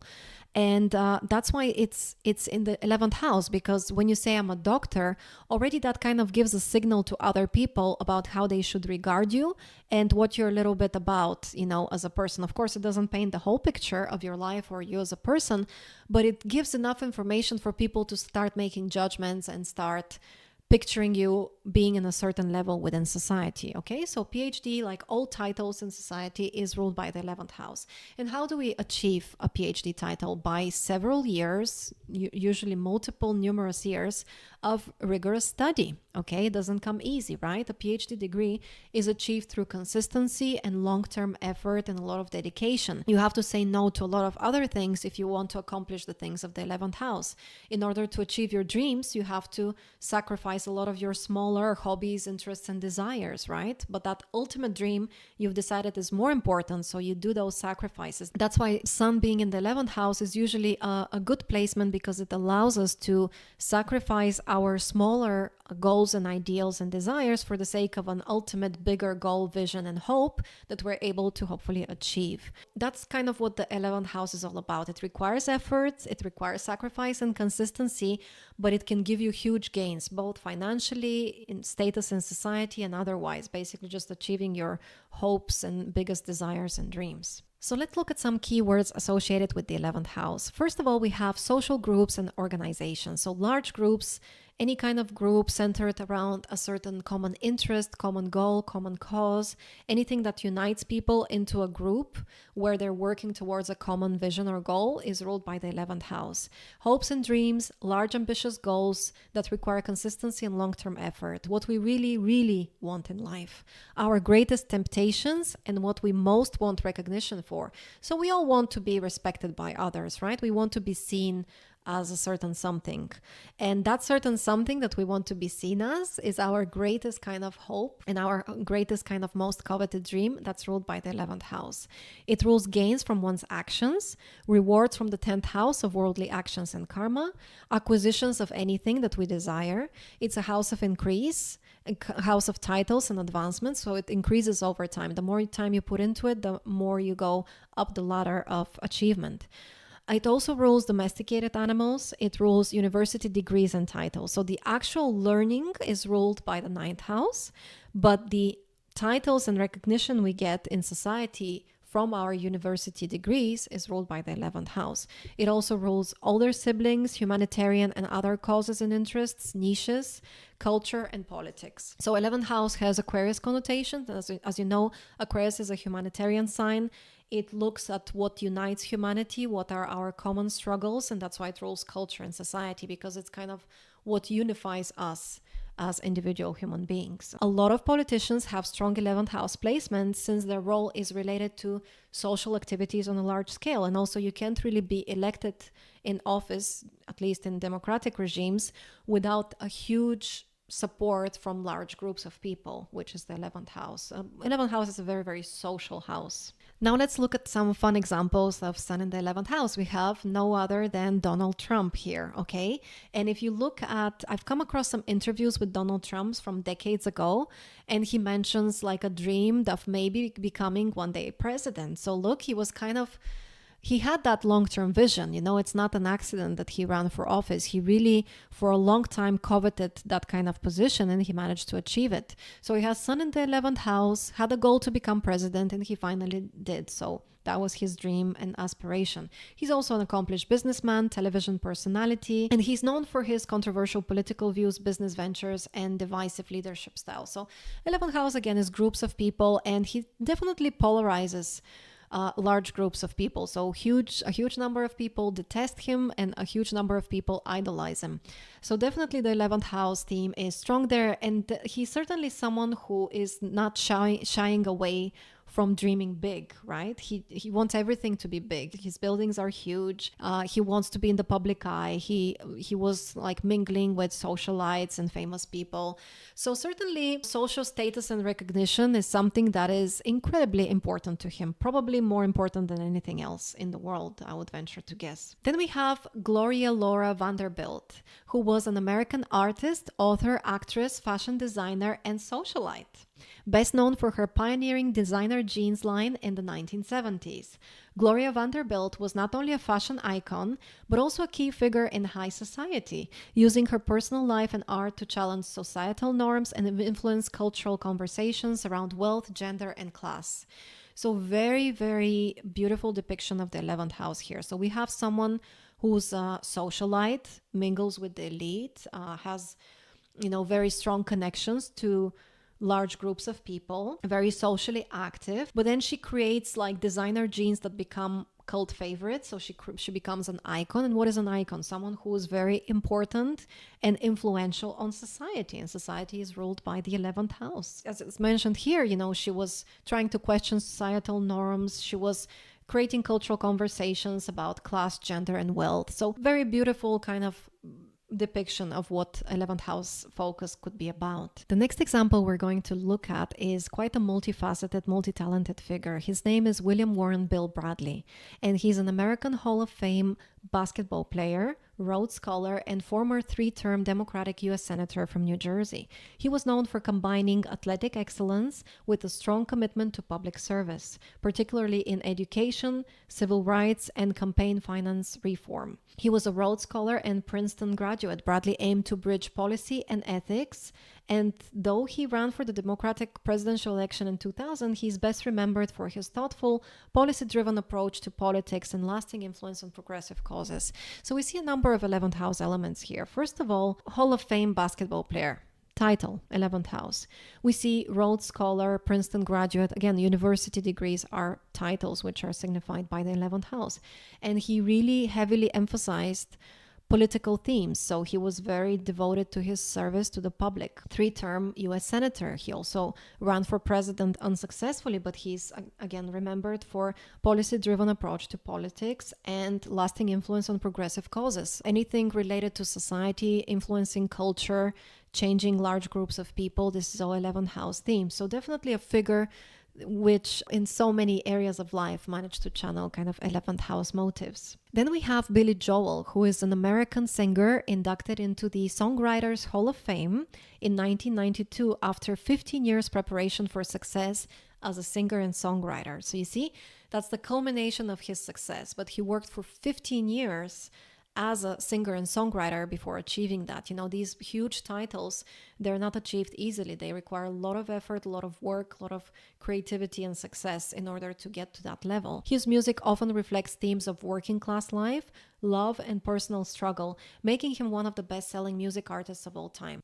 So again, we see some 11th house themes here. There is mentioning of working class life, personal struggle. So very humanitarian, focused on the Aquarian side of the zodiac, which is about what really unites us as humans, which is our psychological issues and kind of our struggles with life on earth, existing both in groups and as individuals. So definitely 11th house themes there with Billy Joel's work. Then we have Ernest Hemingway, who also has Sun in the 11th house. He's an American writer, novelist, and adventurer who was awarded the Pulitzer Prize in 1953. And in 1954, the Nobel Prize for Literature. So again, prizes, titles, accomplishments. Hemingway remains one of the most emulated, mocked, reviled, revered, and widely read American writers of the 20th century. Ernest Hemingway was very popular in his time and became a cultural icon, very much 11th house theme. His bold writing style, adventurous lifestyle, and themes of heroism and human struggle influenced generations of writers and helped shape 20th century American literature and popular ideas of masculinity. So again, having that influence on the culture, on large groups of people, changing how culture is shaped. This is all very much 11th house. And then we have Lagna Lord in the 11th, Bill Clinton.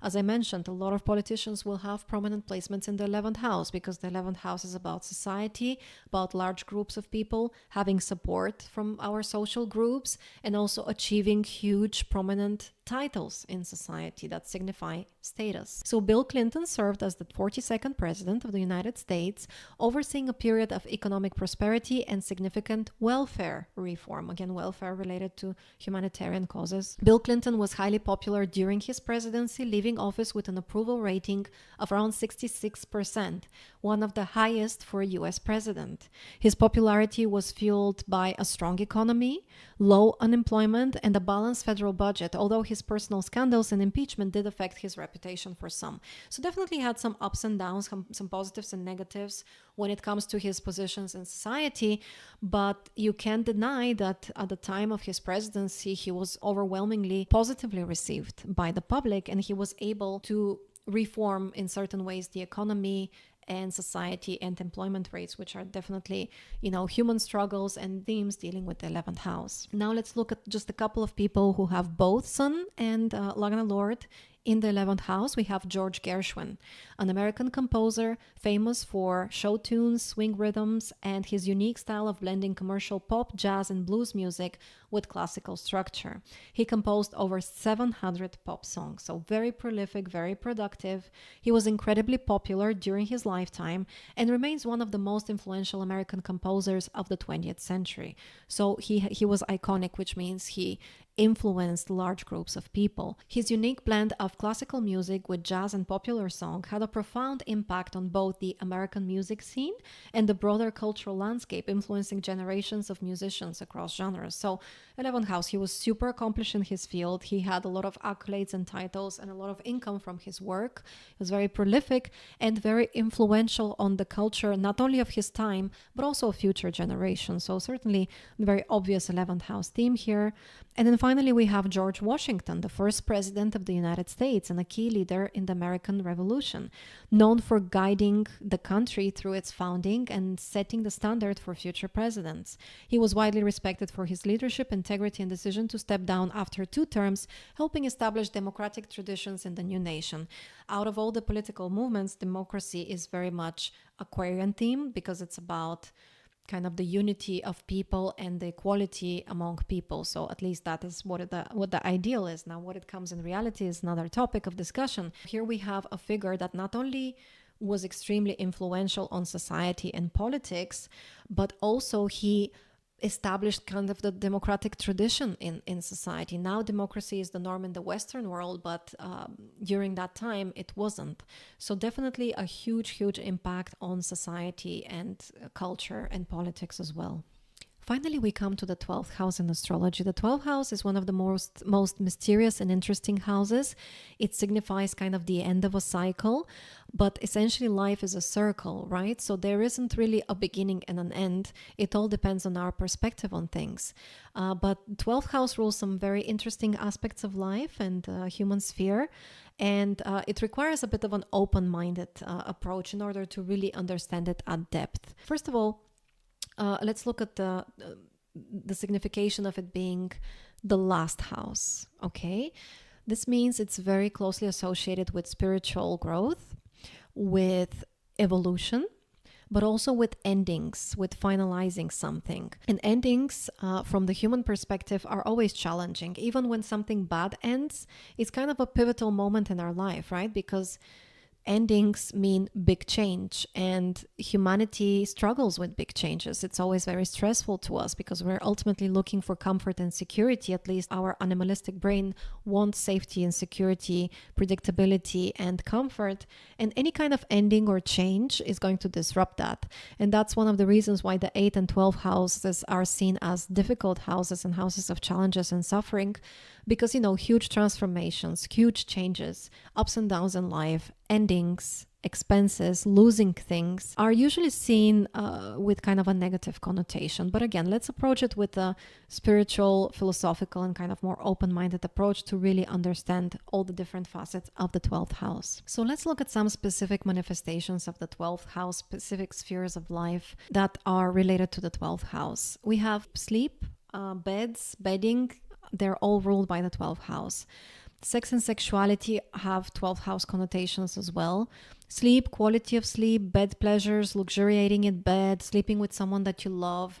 These are all things related to the 12th house. So anything related to the bed and to sleeping and to dreams has 12th house connotations. It doesn't have to be sex, although that is an aspect of it, but more so just kind of enjoying lying down, resting, relaxing in bed. Okay. Foreign travel and cultures are ruled by the 12th house. Vacations, relaxations, anything which is about escaping from mundane reality and the struggles of human existence. It's the opposite from the 6th house. And as we said, the 6th house is about putting efforts and applying our intelligence to make our life better on the material level and fulfilling our obligations, responsibilities, and being of service to other people on a practical level. The 12th house, being the opposite from that, rules helping people on a more metaphysical, psychological, and spiritual level, but also it rules escaping from those burdens of the 6th house, escaping the responsibilities on the material realm. That's why it rules kind of foreign travel. You're traveling far away, especially when it's about vacationing.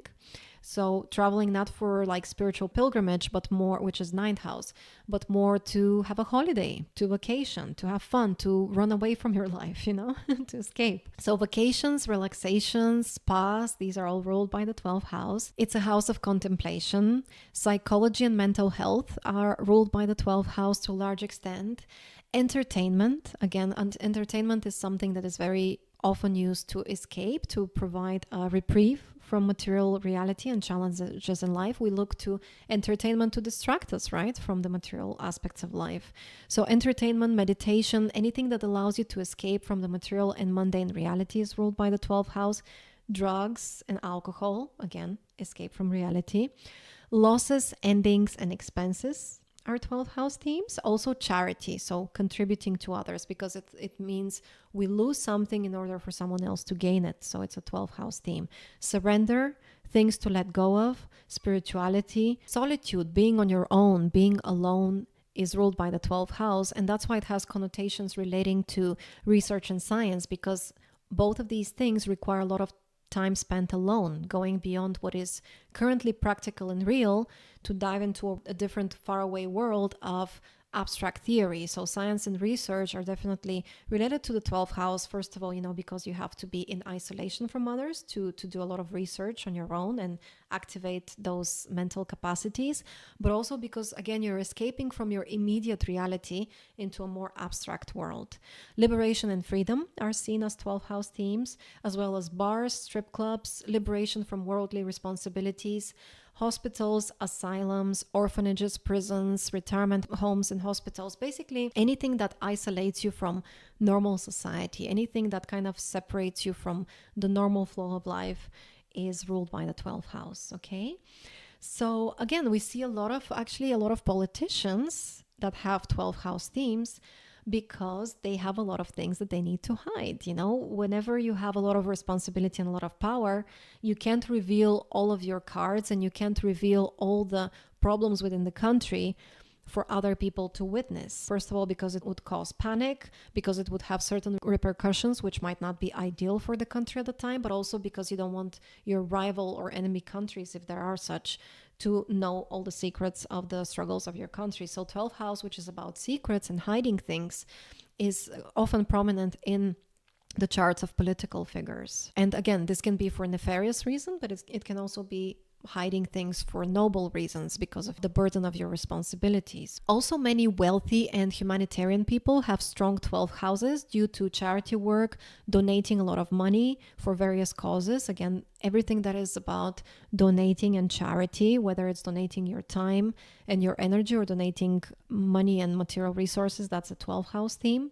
Also, you can't really have a lot of expenses, which is 12 house, if you don't have much to lose. And wealthy people typically have a lot and also spend a lot. So losses, expenses, charity, these are all ruled by the 12th house.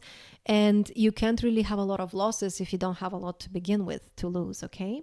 12th house is, as we said, the escape from reality. And actors and musicians help people escape from the material and mundane reality, at least for a while. So 12th is kind of the ethereal, otherworldly theme of art.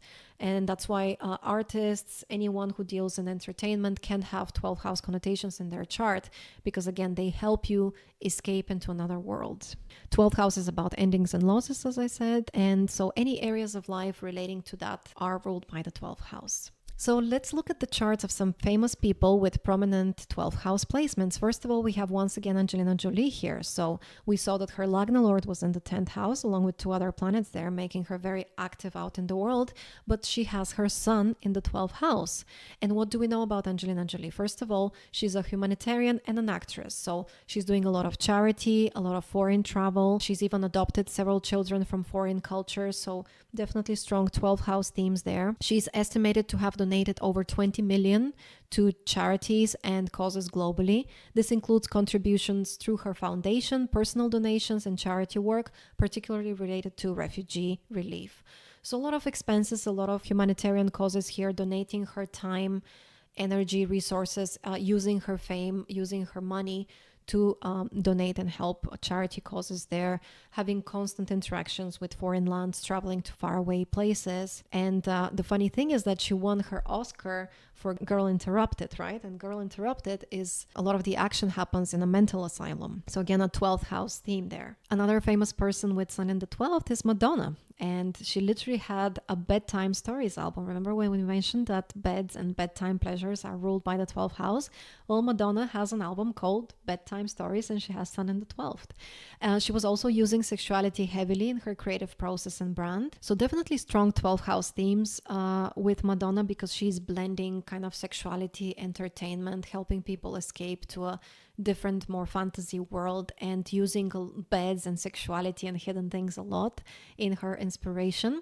And of course, she has donated a lot to charity. So she has also supported various other causes, including the Ray of Light Foundation, which supports girls' education in Afghanistan, Pakistan, and other countries, and has 4 adopted children from Malawi.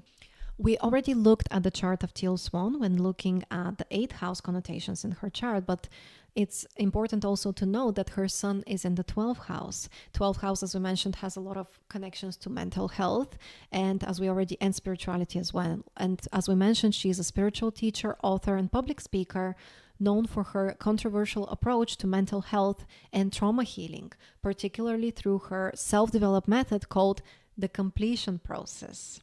I mean, how much more 12th house can you get than that? So completion, endings, these are all 12th house matters, especially when related to spirituality and psychology and emotions. Another famous person with sun in the 12th house is Ted Turner, who is known for being a pioneering media mogul who founded CNN. He actually has Lagna Lord in the 3rd of communications, but his sun is in the 12th. And this was the first 24-hour cable news network. And he's also recognized for his influential role in shaping modern television through the ownership of major networks like TBS and Cartoon Network, as well as for his philanthropy and environmental activism. So charity, philanthropy, these are all 12th house causes, but also escapism from reality. That's, the news channel, Cartoon Network, TV. media. These are all ways that we can kind of for a while escape from our own private lives and dive into a completely different world. So that's the 12th house connection here with his work. He donated $1 billion to support the United Nations. He also established the Turner Foundation and owns over 2 million acres of land for conservation. So this is exactly what I meant with a lot of wealthy people having 12 house themes, because you can't really make huge expenses and huge monetary contributions to charity without already having a huge fortune to give away. And then we look at Ingrid Newkirk again. We looked at her with her basically Lagna Lord in the 6th house. She's the animal rights activist and co-founder and president of PETA. And she has Sun in the 12th house. And PETA is the world's largest animal rights organization. She moved to New Delhi, India at age 7, where she was influenced by her mother's volunteer work with Mother Teresa and various charities. So here's someone who from a young age had a lot of touch points with charity work, living in India, having a mother who was doing volunteering work with Mother Teresa and other different charities. And that kind of informed her and inspired her work later on, creating her own charity organization, which was PETA. So these early experiences shaped her belief that all beings in need, including animals, deserve compassion and attention. So that's a very, very strong 12th house theme here, and very well combines with her 6th house kind of Lagna Lord, which is about animals, the environment, and also practical service to others. Her work has earned her various accolades, including the Courage of Conscience Award and the Shining World Compassion Award. So, empathy, compassion are typically 12 house themes, because again, it has to do with us putting ourselves in the shoes of someone else, escaping our own kind of self-absorption and focusing on someone else. For Lagna Lord in the 12th, we have some famous politicians. Again, the theme here is they keep many things hidden from the public and dealing with a lot of travel to foreign places, interacting with foreign cultures. So 12 houses, usually very well represented in prominent politicians' charts. So here we have George Bush Jr., having the Lagna Lord in the 12th, Margaret Thatcher, Joe Biden, and McCain all have Lagna Lords in the 12th house. And now finally, let's look at a few examples of people who have both Sun and Lagna Lord placed in the 12th house. We have Charlize Theron with these placements. She's known for being an Academy Award-winning actress, producer, and activist, celebrated for her versatility in both dramatic and action roles. Again, 12th house is entertainment, it's escaping from reality, and actors do that for us, as well as for her adoption of 2 children and extensive charity work, particularly in support of African outreach and women's rights. So there is this thing called CTAOP, which is Charlize Theron Africa Outreach Project, founded in 2007 to support African youth in the fight against AIDS, especially in her native South Africa. She's also a UN Messenger of Peace. She was appointed in 2008 to focus on preventing HIV and eliminating violence against women. So again, a lot of travel to foreign lands, a lot of charity work, a lot of contributing to causes and empathizing with people and the suffering of humanity. So with Charlize, we see so much prominence of the 12th house theme. She achieved her success, fame, wealth, and recognition through entertainment, which touches upon the 12th house, but also she spent so much of her energy and resources in traveling to foreign lands and contributing to charity and being part of kind of charity causes and humanitarian causes, which is very 12th house focused. We also have Jamie Lee Curtis with both Sun and Lagna Lord in the 12th. So she's again an actress, producer, and children's author who has been open about her past addiction to prescription opioids, which began after a routine cosmetic surgery and lasted for around 10 years before she got sober in 1999. Again, we mentioned addictions, drugs, all kinds of such toxins are ruled by the 12th house. She now uses her experience to advocate for addiction recovery, mental health, children's well-being, supporting groups like Children's Hospital Los Angeles and the Trevor Project, while tying her activism to honest personal reflections on healing and self-worth. So definitely a lot of transformation there. I would say probably some 8th house themes. I have to look at her chart more in depth, but we see the 12th house theme here of addictions and then overcoming addictions, dealing with mental health, with spirituality, and then using her experience and resources to donate to humanitarian prevent causes and help other people who also struggle with addiction. Another kind of controversial example we have here is O.J. Simpson. Now, for those who don't know, O.J. Simpson was a former football star and actor who became infamous after being acquitted in the 1995 trial for the murder of his ex-wife Nicole Simpson and her friend Ron Goldman. In 2008, he was convicted of armed robbery and kidnapping in Las Vegas and served 9 years in prison before being released on parole in 2017. As we mentioned, 12th house can rule isolation, institutions that separate you from normal society, and prisons are ruled by the 12th house. So definitely we see the entertainment aspect in his chart that brought him a lot of success and money, but also, that isolation and separation from society after being convicted and serving time in prison. And finally, we have Frida Kahlo, a super creative, super iconic artist, amazing artist who is not only known for her vivid and surrealist self-portraits, but also for her personal struggles with mental health, isolation, and physical pain, which deeply influenced her art and life.